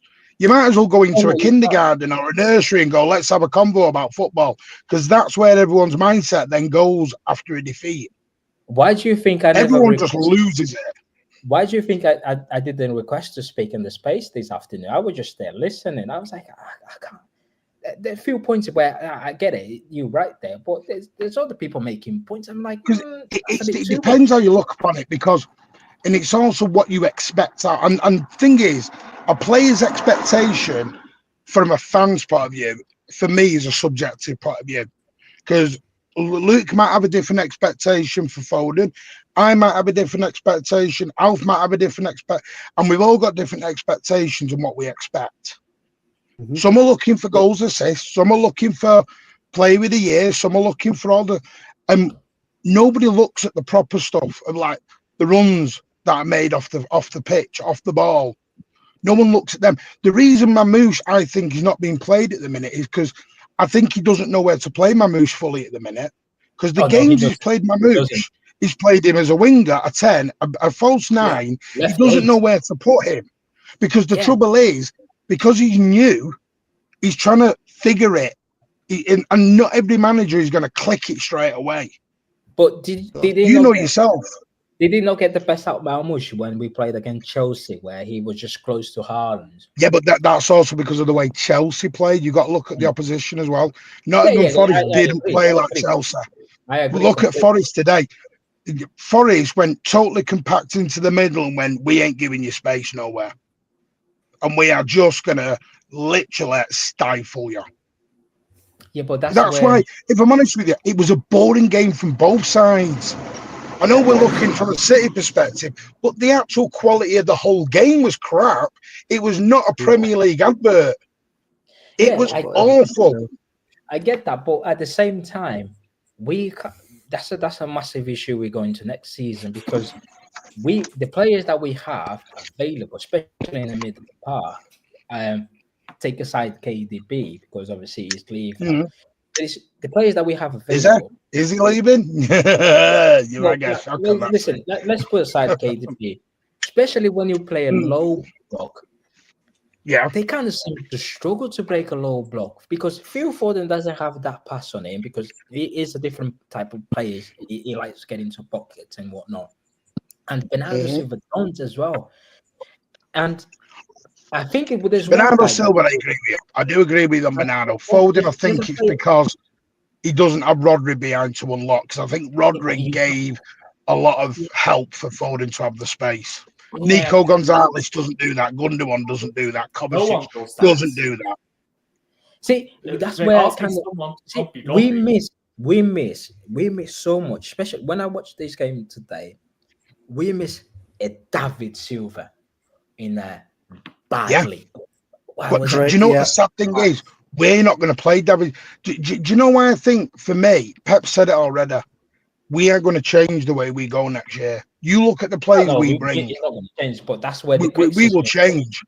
Yeah, we will totally change. And I think honestly, if we sat down with Pep, and I'm only guessing here, if we sat down with Pep and went, Pep, are you frustrated? I bet he'll go, hey, yeah. Because listen, Pep will be pissed off. I know he's pissed off. Just look what he did with Edison at the end. The trouble is, you can't do it. We are, at the moment, I've said this 1,000 times, we're living in a half-built house. And the trouble is, we don't know where to go with it anymore. When we say that, obviously, Pep, we've got to stop. Listen, Pep is not going to change. But at the same time, he has to find a way or a system, especially next season, to get the best out of the players that we have. Because in our attacking areas, we've got literally players that they're really comfortable running without the ball. Going to years back, we always have to seem to have a players who they're really comfortable playing with the ball. They want the ball. They want the ball. They want the ball. They want to make things happen. Yeah. Right now, the likes of Marmoush, Haaland, Doku, or even Doku not so much, but Savio, they are happy as long as you find me when I'm making the run. I can play that. But going to next season, I this is my general opinion. He has to create a system, even with the Rodri in there, get the best out of your attacking line because Haaland seems to be frustrating. Haaland hates coming to the midfielder to do one touch, just to touch the ball. Bro, put me a ball, like, just put me and throw me a long ball sometimes. And when you've got a superstar, a giant up front, we have to get the best out of him. Obviously, Haaland needs to do a bit more in terms of his involvement in the game. But we're not just looking at Haaland right now. We're looking at a whole lot of players. Do you know how you get the best out of it? You do what we did against Chelsea and Newcastle. Yeah, That's how we get the best out of it. The trouble is, then you might as well take your wingers off the pitch because they're just going to be totally worthless and out the system. Yeah, but we do that with the midfielders that they can play a long ball. Bernardo Silva cannot play a long ball. He won't do it. Yeah, no, that's my point. He hasn't got the personnel to go with what he wants right now. This is the problem. He won't do it. Jack Grealish can't play a long ball. KDB can't do it on a consistent basis. Yeah. I agree with what you're saying. The problem is, he hasn't got the tools to do it. Remember the first goal we scored against Madrid at home? It was Jack Grealish get the ball, Vardy make the run, Jack Grealish picked him up, bang, Vardy lay out to Haaland, goal. But we don't have when Pep keeps it all right. Okay, I played this game, which was long ball. Right, next game, I not played well. That's why I said first half against Tottenham we were really good. Second half, listen, it's been Manchester City the whole second half. I just feel like when we go into second half after playing really well in the first half, Pep Guardiola just tells some horror story to this football player because they just come. Every time they come up for the second half, it's just a shadow of themselves. Let's give credit to the position because they always said they change things up, but the whole team just start making silly mistakes in the second half. That's what we never do, though. We never give up position any kind of praise anymore.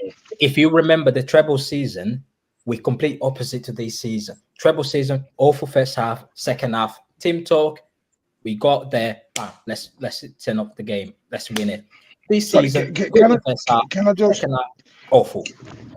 Can you just put Kelster's comment up? Can you just put Kelster's comment up, Luke, about the not adapting to being other players? Do you know why? It's like being in a job. If you're in a job for 10 years and you have a manager who likes a certain system, a certain way of doing things, and then when a new manager comes in, because I think we've all probably experienced this. We don't know what to do. We don't like change. That's a human being trait. No one likes change. Your players that Pep has built is for the tiki-taka system. Yeah. So Bernardo, Grealish, all of them can't go anything else. Can't do it. That's why they're going to be going. Because they're not built to go to the next level. Because A, they're too old. Because here's another thing. Bernardo's not the 26-year-old he was 4 years ago. He's not that guy anymore. KDB's not 27 anymore. But at Father Time is unbeaten.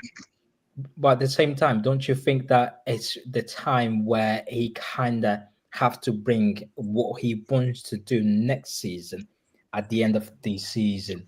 Just for the fans to say, right, okay, that's what we're going to go with. Well, he has done. He has done in certain games, Newcastle, Chelsea. Games, yeah, I don't think certain games he can't do. Yeah, but every time he does it, but the next game he seems to revert. To be fair, he couldn't do that today against Forest. Did you see the way Forest were? You can't go long ball like that against Forest. By the way, I've got to give credit. That centre back, his name, the Brazilian guy, was outstanding today. Murillo, yeah, brilliant. Murillo. Nah, you could have gone long. You could have gone long ball all day, and he'd have just headed every single thing away from you. So yeah, you couldn't do that long ball game today. That oil guy, the right wing back. Oh my days, that guy was real defensively, offensive. That's what we miss. We miss fullbacks, Martin. Yeah. Yeah, See, I agree. I- But me and you are actually saying the exact same thing here. Oh, We're This- saying the you are. exact same thing. Listen, look. I don't know how old you are. Not even out. Yeah? Listen, I'm I want to 42. I don't mind saying it. I'm in my 40s. I'm 24, mate. I'm in a my 30s. dinosaur. So I'm in my 30s. I'm actually look older than that. I'm actually look younger than I look. So I'm old. We going Manchester City, yeah. We always going like we always seem to have a good fullback. But even in the early 2000s, with the Rich H Hill coming through the academy, going to becoming a captain for Man City, even going before our time, Glenn Pardo, on Mancini, and Echeki Mansour, Zaba, Clichy, we always seems to have fullbacks. 2019 was the last time we signed a fullback in Cancelo. Ever since 6 years dip, we got rid of every single one, and we bought more defenders than actually. I don't know. Yeah, I think do you know why?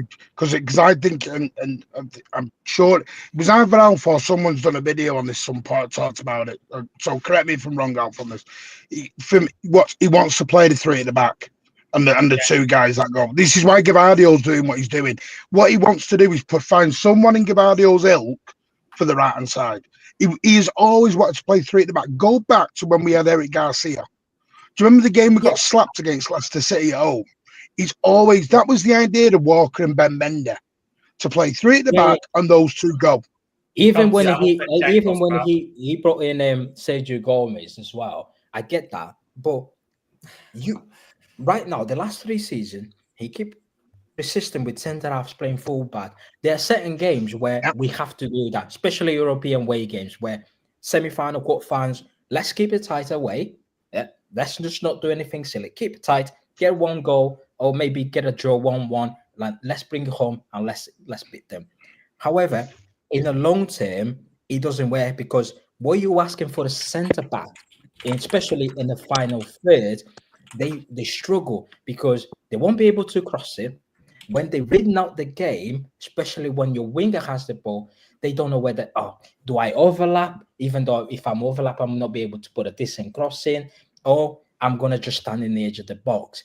This is Well, where... they've always overlapped. That was Walker's problem. That's why Walker looked bad. Because the trouble is with Walker, when you're 27, 28, Walker can do that role of overlapping. When you're 33, 34, and your legs have gone, you can't be putting balls in at one end and then trying to run back down the other end. But at the same time, we can't go Your body 6 gives years. out on you. We can't go 6 years without buying any fullbacks, Martin. Do you know what I'm trying to say? Yeah, but that's Pep. I know you're not gonna like that. That's Pep. No. I'm saying Yeah, that. but that's At the same time, for a club like Manchester City, we don't have a right back. Never mind the left back because we 1 minute it's Saki, 1 minute it's Vardio. We literally play midfielders right now. I feel. Listen, that's why I don't even go on the players anymore. I'm just, bro. You need to get some fullbacks in there, bro. Do you know what I mean? Get some, because especially against low blocks, fullbacks bring that creativity in the final third. We had a fullback. We hounded him out. Oh no, I blame that on you because you wanted him out. I don't you dare blame Walker on me, sunshine. Don't you come at me with the Walker stuff. Martin had a Walker agenda. He's a liar. Walker's problem is he could not do what he used to do anymore because he just lost a touch of pace. And when you get that, you have to bring someone new in, or you have to change system. But the Walker situation. Try to keep Walker. It's sentimentalism. Pep keeps costing us with sentimentalism. Same with Bernardo Silva and bringing Gundogan back, which the day we signed him back, I said was a mistake. We can't be sentimental like we are, and Pep is very sentimental.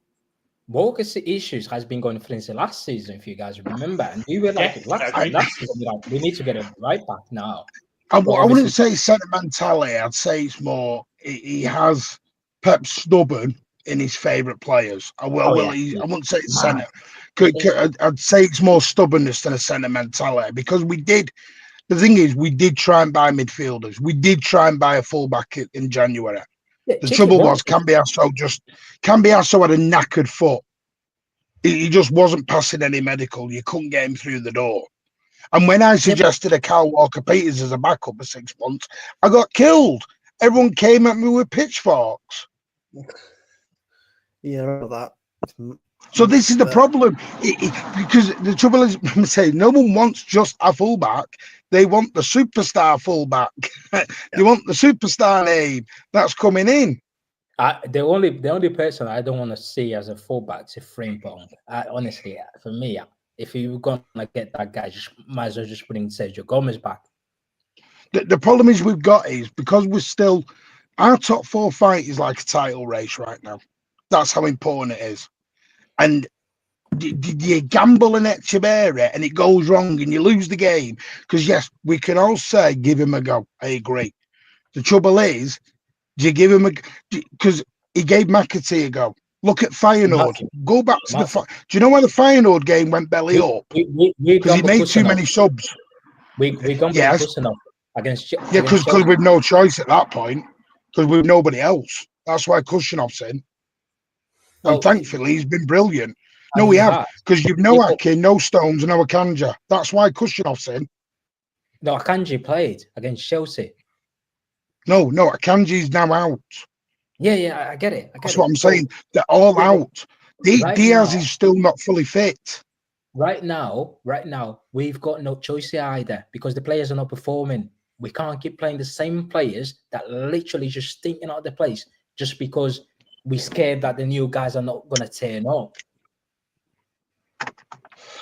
Well, the trouble is, right, listen, is he going to put KDB and Foden and all them on a bench? I'm not sure he will. I know financially, as the football club is a business, not financially, it's not going to be suitable. But I would be happy to see like these young lads go into the pitch right now and actually see what they have. At least I'm going to have an idea what's going to be next. I agree. But me and you or somebody else might be very sensible to go, if it goes belly up and we finish 5th or 6th, fine, at least we know. I'm all right, yeah. But exactly. But you know, Khaldun Al-Mubarak up at the top, he's not going to be looking at that the same way. Yeah. He's going to be sat there going, excuse me, Pep, I wanted top 4, mate. Yeah, obviously, because of obviously the finance that he provided during this. That's the thing. Pep has bosses as well.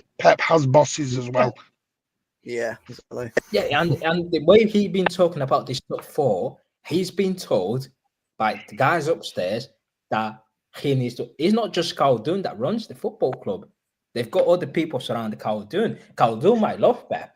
However, there's the business side of it where other people are selling. So listen, we have to get that Champions League money. Mm-hmm. And that's the double-edged sword Pep's got to deal with. Yeah. Trust me now, I bet Pep would love to give some of these guys a go. Trouble is, he's got a boss above him going, you better get top 4, mate. Yeah, as a business, especially with the sponsors that we have, listen, we've got more sponsors in our shirts than bloody JD Sports. You know what I mean? Bro, I know financially, for me as a fan, I just throw the young lads in the pitch, see what they can do. We get into Europa League, it's fine. It's Thursday night. I'm gonna be there. You're gonna be there. Let's just have fun. But as a business, right? Okay, people are putting pressure into Pep. Listen, mate, the Champions League money is to come in. There's that 200 million that you spend in winter, but you're gonna get more money. Do you know why I'm against the Pep stuff? Do you know what bugs me about the Pep out stuff? And it's just me. I can only speak about this. I don't want to end up like Chelsea or Real Madrid, to where when we start doing this sacking managers off when they fail. Why not? It seems to work. Because that's not the way we are as a football club. We don't want to be like Real Madrid. No. Let me explain. It is, we don't want City are very big on respect, on ethoses. That's a club thing, top to bottom. We're very big on that. We're not gonna. I know. I got told this. They do not want to be like Chelsea. in any way, shape, or form. Doing this, you fail out, you fail out, you fail out. And you're just revolving around all the time. Yeah, but we've never done that, to be fair. Because in all fairness, even when we got Pellegrini, we won the league in the first season, second season. If we were that sort of club, we would have sacked him in the second season. We wouldn't even give him his third season. You got. This is where I will sound very old school. You got to remember, Pep Guardiola is a manager that has put us on a world stage of a map. City have always been a big club, a massive club in our eyes, but on a world stage, Pep's the guy who's put us there. He was the first guy who's put us into that level, that stratosphere. Yep. That holds so much credit with this board. You got to remember, this is the same board that were literally bringing in managers on a temporary basis, and they knew they were coming in temporary. Pellegrini knew from the minute he signed his contract, there was no long-termism with it. He knew he was stopgapping in between. Because the goal from minute one was always to Pep. I think everything was getting set up for Pep. I think Pellegrini was brought in to improve our Champions League performances. That's why Pep still talks about Paul Dickoff, Mike Summerby, it's why he still talks about that, because we're still not there. I know some want to be like Real Madrid. I'll be honest with you. Me as a fan, I want to be the furthest away from Real Madrid ever, because I find them the most arrogant, stuck-up football club going. Yeah, I never want to be like them. Never. Because that wasn't the way Manchester City was built. We were not built like that.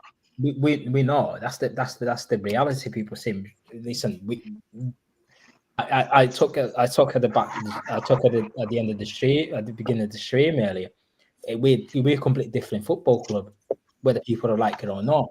I get it, because when you become successful, you attract a different fan base, you attract the new generation, and the new generation trying to look at all the clubs around Europe or around the world and say, right, okay, we have to reach those standards. Right now, Real Madrid is the best club in the world. Let's face it.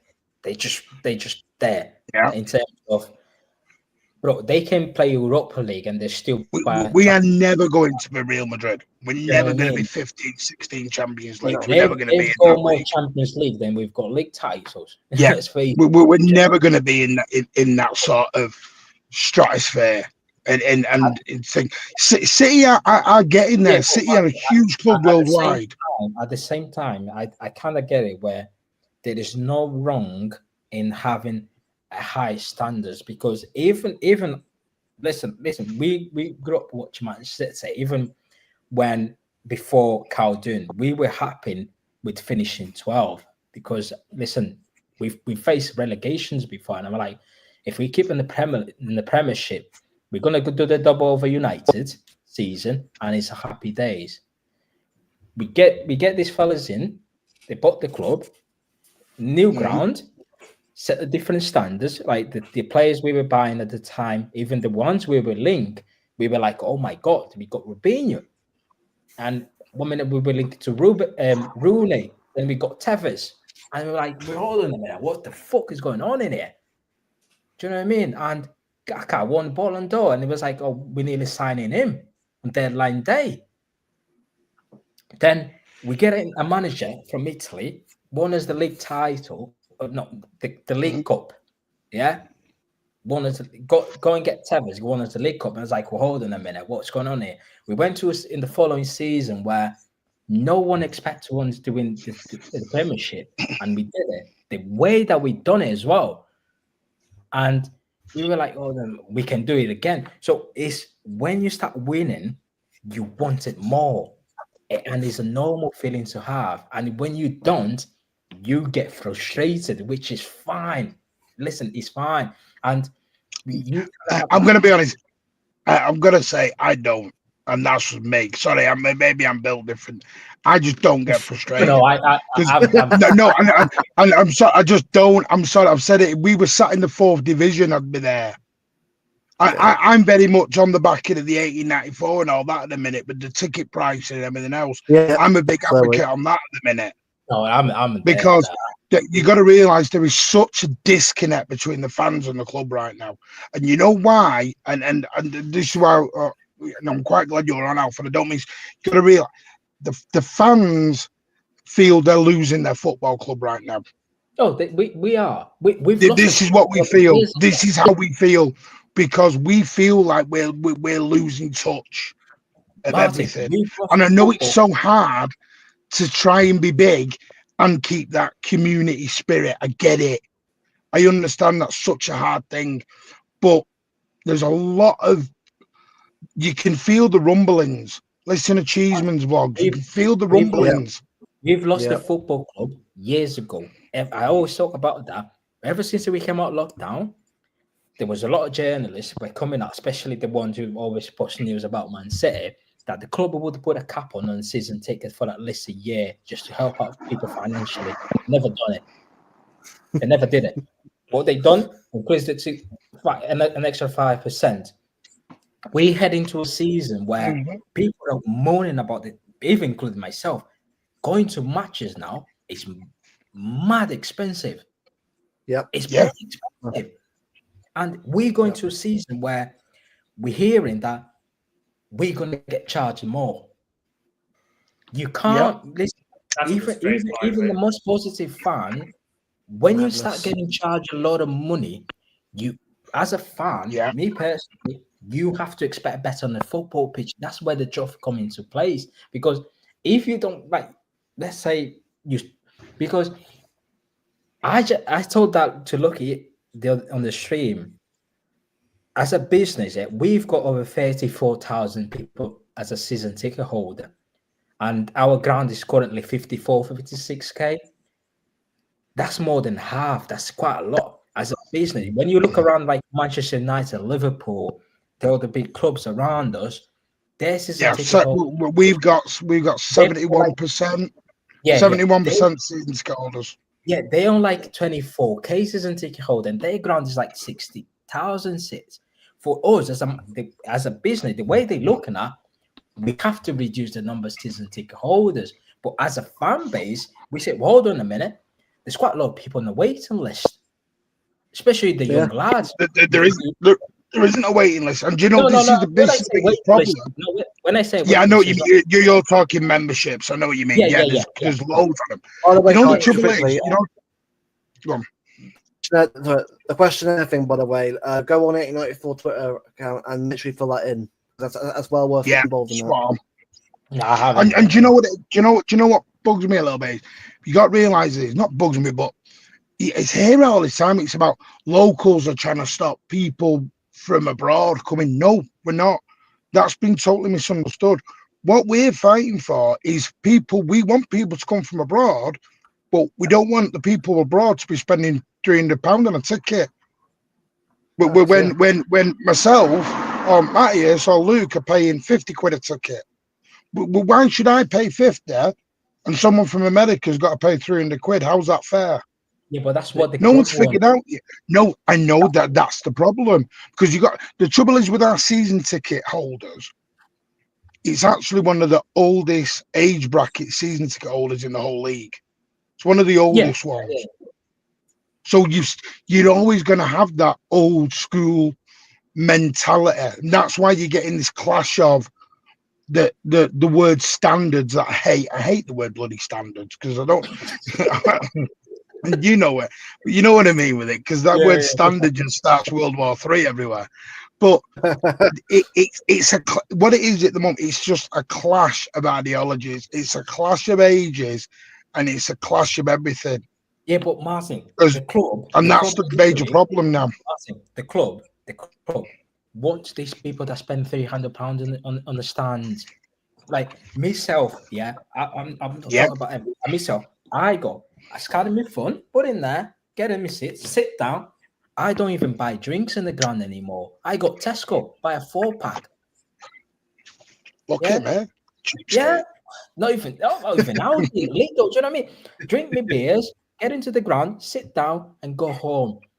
They want Luke. They want Luke who goes in the club shop and top bottoms himself. Yeah, exactly. Yeah, root no back for that. Yeah, there we go. You want to tell them, Luke? You want to Every tell time them? we play big games, the queue and the store in there, just people's trying to buy merchandise. That's the and that's what they want. And the thing is, do you know when I think? Everyone will get back. Do you know when this standards thing will come in? I think it'll take 20 years, around 20 years. Yeah. Because what you're going to need is this will include me. You're going to need the older generation to die off. I didn't go to West Ham at home. No. But you know what I mean, Alf. I don't mean it in a negative way. I'm talking about it's because we're so successful. The older generation, like me, I'm even older, are still in the mindset of we said we'd never become entitled like United. We'd never do we will be like them over the road. That stuck with me forever. We'll never be like them over the road. Yeah, and I agree with that. But the club. What I will interject correctly. My apologies. Let me go, Matthijs. My apologies. Because obviously I'm a fan of two clubs, Club Brugge and Man City. Club Brugge, and here is the thing: when we talk about Man City disconnect with fans, I don't take that as really an excuse because I've seen Club Brugge do this masterfully, where Club Brugge got to the round of 16 in Champions League. They said, hey, we did not expect to get round of 16, so for the rest of the season, ticket prices are lowered because we have more games than we expected. That is something Man City is never doing, let's be honest. We see Club Brugge, we're making a new stadium, or trying at least.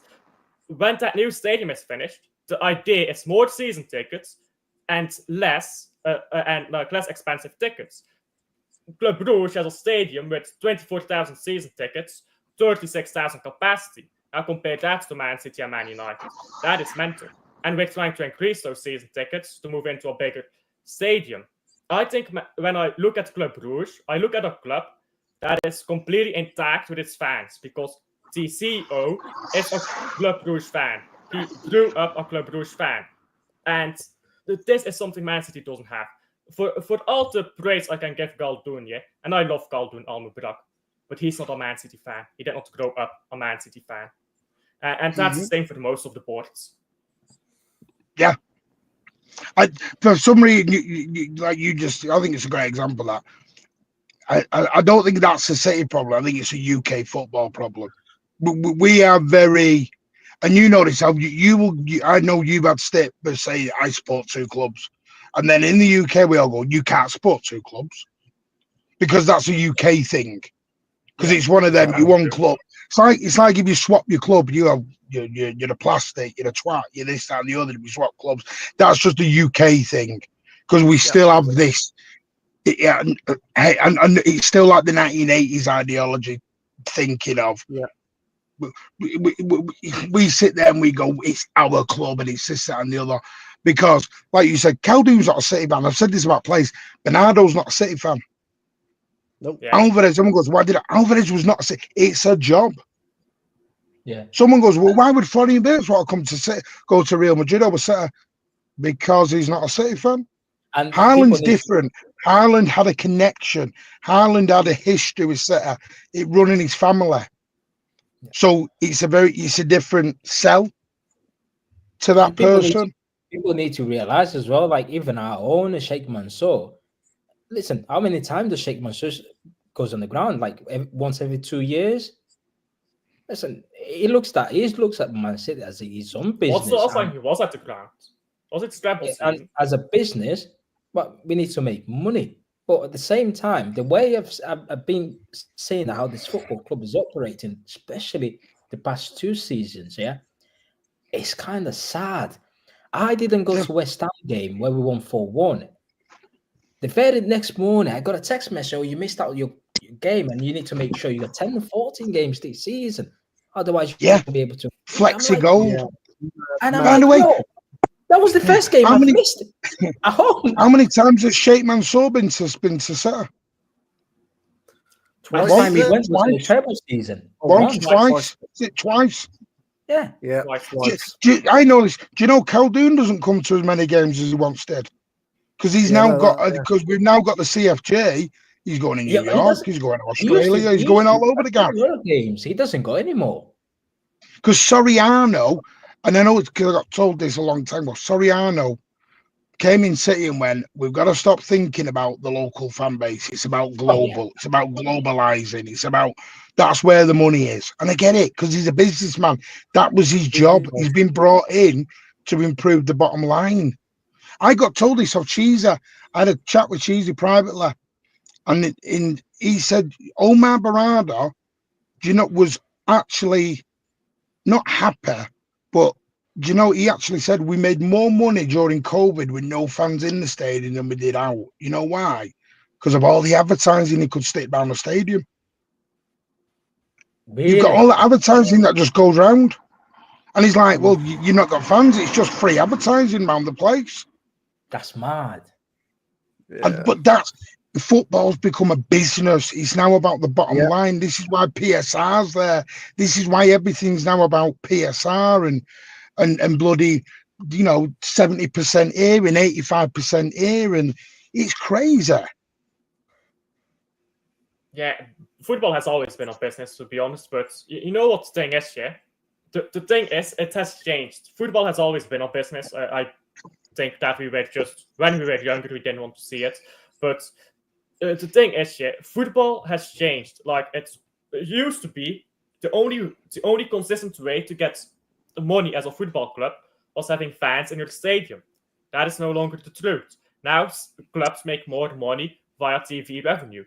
I hate to keep bringing up Club Brugge as reference, but that's honestly the best comparison I can make.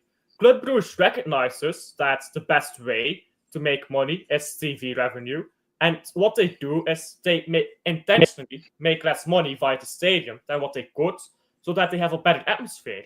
I think Man City can definitely manage a good atmosphere and still have that global fan base support there without trying to fleece every bit of money. If Man City wants a better atmosphere, I think that will be better for us financially even, because, okay, you'll make maybe a bit less money from the stadium, but just having that atmosphere will push the players. The atmosphere has been bad for the more. past 2 seasons. It's been awful. Yeah, I've not been at stadium, obviously. I haven't been at the Etihad It has since been bad 2018. the past 2 seasons. It's just awful going to the ground. Like, literally, like, bare people saying it's just a day out. I think last game, there was a couple literally just sat in front of us. They just got a ticket and they were on a date. They say, "Oh, we went to the cinema as our first." They were on a date. Who goes to a football match on a date? And That's the best date ever. And I'm like, "You taking the piss?" I had a guy at the Community Shield who did that. I think I've told this story before. He had Foden on the back of his shirt, and he turned to me and went, "Which one's Foden? You've got his name on your shirt, and you're asking me which one's Foden." To be fair, it is a Chelsea game. It is a Chelsea game. See, that's But the thing, yeah. I can accept that. A lot of people, yeah, even I've had a lot of issues in the ground, especially in the south side. A lot of people misunderstand me.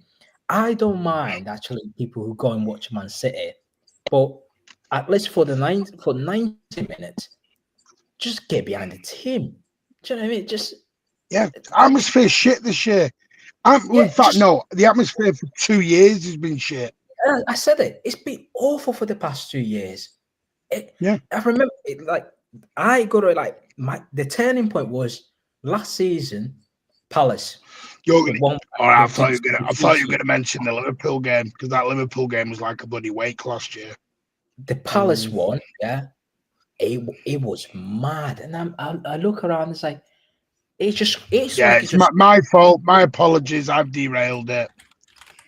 It's just a complete football club now. You look anyway. around, I've got to shoot, but I'm just gonna. I'm say I can only speak for me. You know, I had another couple of death threats today as well. You know, every time City lose, people come. Do you know what it is? I think people think I'm in charge of the football club when we lose, and it's my fault. I told you. I'm like, it's not my fault. It's like not my fault. I don't work for them. Why don't you take Mansour and not disguise? Oh, it's crazy. The problem is, that's how I think that's a mentality problem. Just because, especially, I think it all starts here. You know, with the transfer news, Martin, where you're trying to give people insight of what happened or what didn't happen, and people take it like, oh my god, he was part of the transfer negotiations, so he works for the club. Do you know the most double standard situation I had off one of them? One of them, and I will not mention them, come on, who threatened to kill me or said I should die. Also DM me the same week I went, have you got any updates on transfers? Cheeky bastard! Cheeky bastard! I went, you can piss off. I went, my God. To talk about, like, you know, double standard on it. And I went, bloody yeah. Listen, I went, no, I haven't. Sorry. No, don't take it too personal, man. It's just mad. Do you know? Oh, I just laugh now. I just laugh. You know, but do you know what's sad? Yeah. You know what's really sad? Do you know what's really sad is? Yeah. Football's meant to be fun, and this year doing YouTube for me has been the least fun I've ever had. This year has moved crazy. I've been doing this now for about a year. Well, a channel like this for about a year. I've actually Moved crazy. About 5 days ago. So for me, it's like, well, in a way for me, I like doing this because I chat to you and people in the community. It gets me to have a chat about it, and then get it off my chest, and then I can move on. But for other people, for other people, it's too personal. Like looking to have an argument. Like, you guys are people that are fans like I am. Doesn't matter how old you are, different you are. We're fans of the same team. But this is how I get it out of me. The now says I'm done. Yeah. Next game, right next. I'm done for the week. Bro, I was in this chat with Hamza and his friends and whatnot. Bless Hamza. It was and I was like, and I think I said it. Ederson's not good enough to play for this football club, and the guy was just, oh, if you don't support him, you should leave the football club. Go and support someone else. And I'm like, yo, I'm like, bro? Do you know what I mean? Like, it's like they take it so personal. Where your opinion, it just when you I said it to people. Football is about opinions. The way I see football, the way Luke see football, the way Martin see football, obviously it's completely different. We can be in the pub, and discuss about football, and everyone's going to have an opinion. And that's what it's meant to be about. It's meant to be about a good. This is what these shows are for, to have a discussion. Yeah. It's not to slag off Alf, slag off you, slag off me, slag off Luke, slag off Tone, slag off everyone. Remember when you're in school? Remember when you're in school, and you were like, you look at a girl like year 7, you're like, oh, that girl is gorgeous, and your mate was like, I don't think she's that good. It's just different opinions, you know what I mean? Are you giving us a true story there? No. All days busted, bro. Anyway, I'm gonna jump. Smash the like, subscribe to Alf and everyone, and Take care.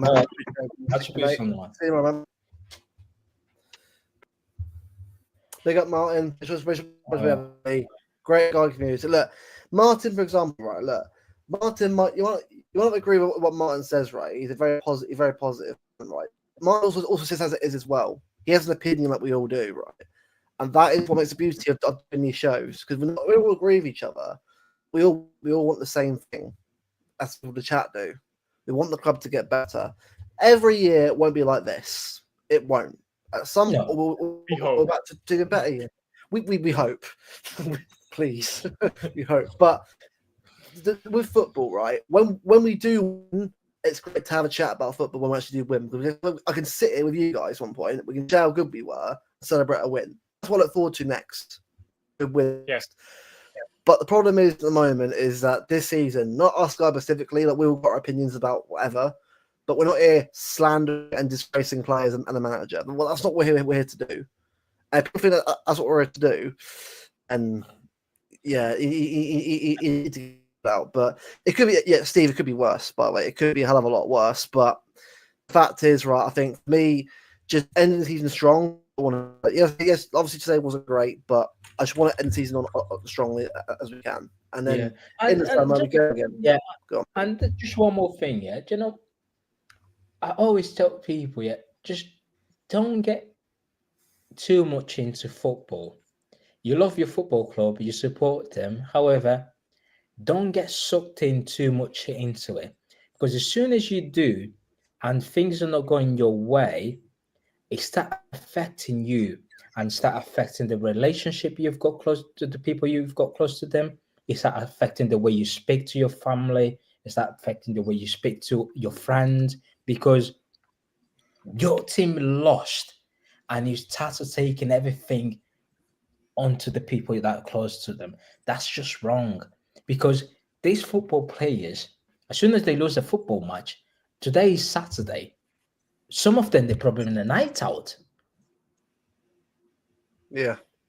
And Yeah. you here, literally having a go at all the people you've never met, sending death threats for no reason, while the footballers, that the ones that earning millions of pounds a week, they just some of them they're in the swimming pool and a sauna. Some of them they're not gonna have another game until the next week. They probably went to Ibiza right now, even Paris. They're in the plane traveling. Yep. It's not worth it. Listen, as I learned that growing up as watching football, especially watching Man City, to the point where I was really passionate. If I lose a football match, it used to ruin my week. The entire week, I used to be really moody. Big up 45, man. Big up 45. I used to get really, really moody, and it used to affect the way I even was speaking to me mum at times. Yeah, when you same here, mate. like, and even my partner, and I was like, sometimes, and I had to sit down, and I was like, nah, this is not right. It's upset. It's okay to be upset when your team loses a football match, but at the same time, don't let your anger or your frustration, get in the way of the relationship you've got with the people close to you. Yeah, You know what exactly. I mean? And that is why, right, we'll keep doing these shows no matter what happens. We are. Listen, and the shows really help because when you're in a panel like this, every City fans, but with the chat, we can get everything out of our system. As soon as we end the show, we call. You know what I mean? All right. Let's move on. This game after this, won or lost. All right, shit, cool, done. Yeah. Right, next. Yeah. We're gonna have a meltdown at the beginning of the stream, but at the end, everything will cool down and we just go Exactly. again. Yeah. But the thing is, right, you do it on Twitter. No, because yes, as a context on Twitter, you get tweeted by everyone, and you get I'm like, nah. I ain't doing that anymore. Mad. Oh my, bro. Right here, I can say it with context. It's nice. Yeah. Over here, you have the context of tone as well. I like when you communicate with each other. Yeah, I'm prepping you, Dave. I'm doing more streams. So like you, mate. Yeah. Sorry, mate. I'm done yet. I ain't going away. Yeah, trust me, they're very good body positives. They're very nice. They are. Big up to Rosa, by the way. She's been in my stream all day. I've been streaming for 9 hours. You've been on it today, mate. You've been absolutely on fire. I've been live for 9 hours, mate. Yeah, tomorrow I might have a break. Tomorrow I have a break. Do it. I've got not. When is our next fixture? Where will we play next? Brighton Saturday. Next Saturday. So we've got a week off again. So like, see, I've got midweek off. I've got midweek off, Luke. I have to do it tomorrow. Yeah, it's fine. I'm doing one more show in a week anyway. So I mean, to be honest, you're right. Having one game a week. We've got international break after Brighton. Thank God for that. Oh, thank God for that. I don't mind. I get 2 weeks off. Yeah, we've got international break after Brighton. Jeez. I don't like international football. It's so no, neither do I. But with City, you see, I think to be fair, this season, Man City fans actually love international break. Do you know what I mean? 2 weeks without the meltdown. I mean, yeah, exactly, but Sean. the football is sort of. Sean. fuck being a United fan. I'm happy. I'm happy. A freaking. Well, mate, where I'm from, they're all Liverpool United fans, mate. So fuck all them, mate. I'm happy. I'm happy being I am, mate. Me and the other guy from school, that's also a City fan. If you yourself to level one shot, yeah. But Joseph, pick up the chat though. For the last 3 hours, you guys have been chatting away in there. Big up all of you. Honestly, that is. Big up, man. Yeah. Everyone, Real soldier in the chat. yeah. Well, you know what? We'll end it there. I'm not saying I will truly get at some point. I'm going to day off tomorrow. I'm just going to chill. But on Monday or Tuesday, I'll probably do whatever one. Just sort of a bit of a just a general sort of like just escalation, a bit more a chat about other stuff. But I think today more of a just get it all out, all the systems, throw it on there, and move forward. But I will say though, abuse, that kind of stuff. Let's just stop that now. It's getting to the point now where, like, and Mark said perfectly, it's getting too personal now. Some of the slander, some of the comments, like, look, just because someone might say they want Pep to go, it doesn't mean that, look, people have their right to their opinion. If you don't agree with it, fine, but don't say you're a moron. It's their opinion. Some people look now. If Pep proves someone like Alf wrong, Alf will say enough because that's Alf, that kind of person to do that, and he will do that because I've watched him do it civil. Yeah. We're people that make mistakes, bro. I'd say, you know what, hold my hands up, we go again. But people in this community, right, want be proven wrong, or want be proven right. Well, I should be proven wrong. I would be proven wrong. Prove me wrong, so I can sit here and say, you know what, fair enough, you proved me wrong. At the moment, I'm getting proved more than anything else. But look, the main thing is these streams are not going to be used for people to be horrible and slanderous. I know earlier on there's a bit of stuff going on earlier on. Now, obviously, I know if that happens again, we'll sort it out. But at the end of the day, right, people are going to say their opinions. Just don't be horrible in the chat. That's all I'm going to say going forward now, because I'm not someone who'll block or ban people very easily. But if you start spamming the same stuff in the capital letters and being that kind of person just keeps saying the same things, because the reality is, it's talking to a brick wall sometimes. You can't get through to them. I'm not interested in having people question people who want to support a team or not. But before we end it there, I'm asking you guys both: is there anything that you want to say before we end the stream? Before we leave?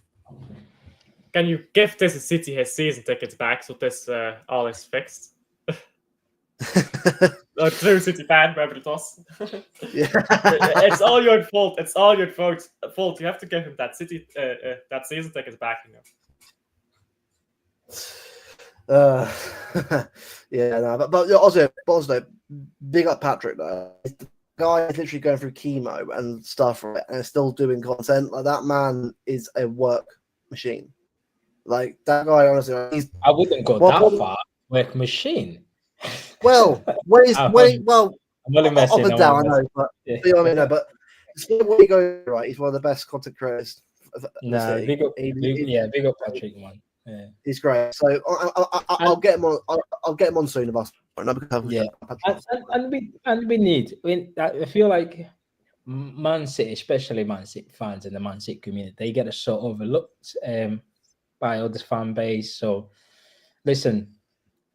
They claim us to be a small club and a small fan base. So for me, I'm happy to be a small club and small fan base. I can be in channels where there's only 2 or 10 proper Manchester City fans, then be in a channel where there's 1,000 people in there, and most of them are like United, Arsenal fans, really just bumping the chats, talking nonsense about my football club. Do you know what I mean? Yeah. But big up Alf, bit of potato after coming on. Another stream done. Another game out of the way. 9 losses now. We go again against Bryson. Another nightmare. Just give them cocaine. I think that's the decision we reached through last. I think we reached that decision yesterday. That's the decision we came to yesterday, right, Luke? Yeah, marching power. Just give him a. And just go out and win the game. At this point, that's what I do at this point, mate. Because also play some good football, please. I'm sick of watching the same shit week in, week out. Yeah, change it would be nice. That's what I want. It's boring. It's generally boring. Exactly. Just give me like a 5-4 scoreline. Do you know what I mean? Or even 6. Yeah. You know, like something exciting. Do you know what I mean? excitement. That's what I want, yeah. But exactly, Sean. Biggest little club in England. That's what we are. Everyone, cheers for tuning in for the 3 hours and 10 minutes now. Big up to you guys for tuning in. And we'll see you guys again on the stream in the week. Have a good weekend. Take care, yeah? Nice one, Alfie. Take it easy. You are the best cheaters, by the way. What? You are the best cheaters. Me?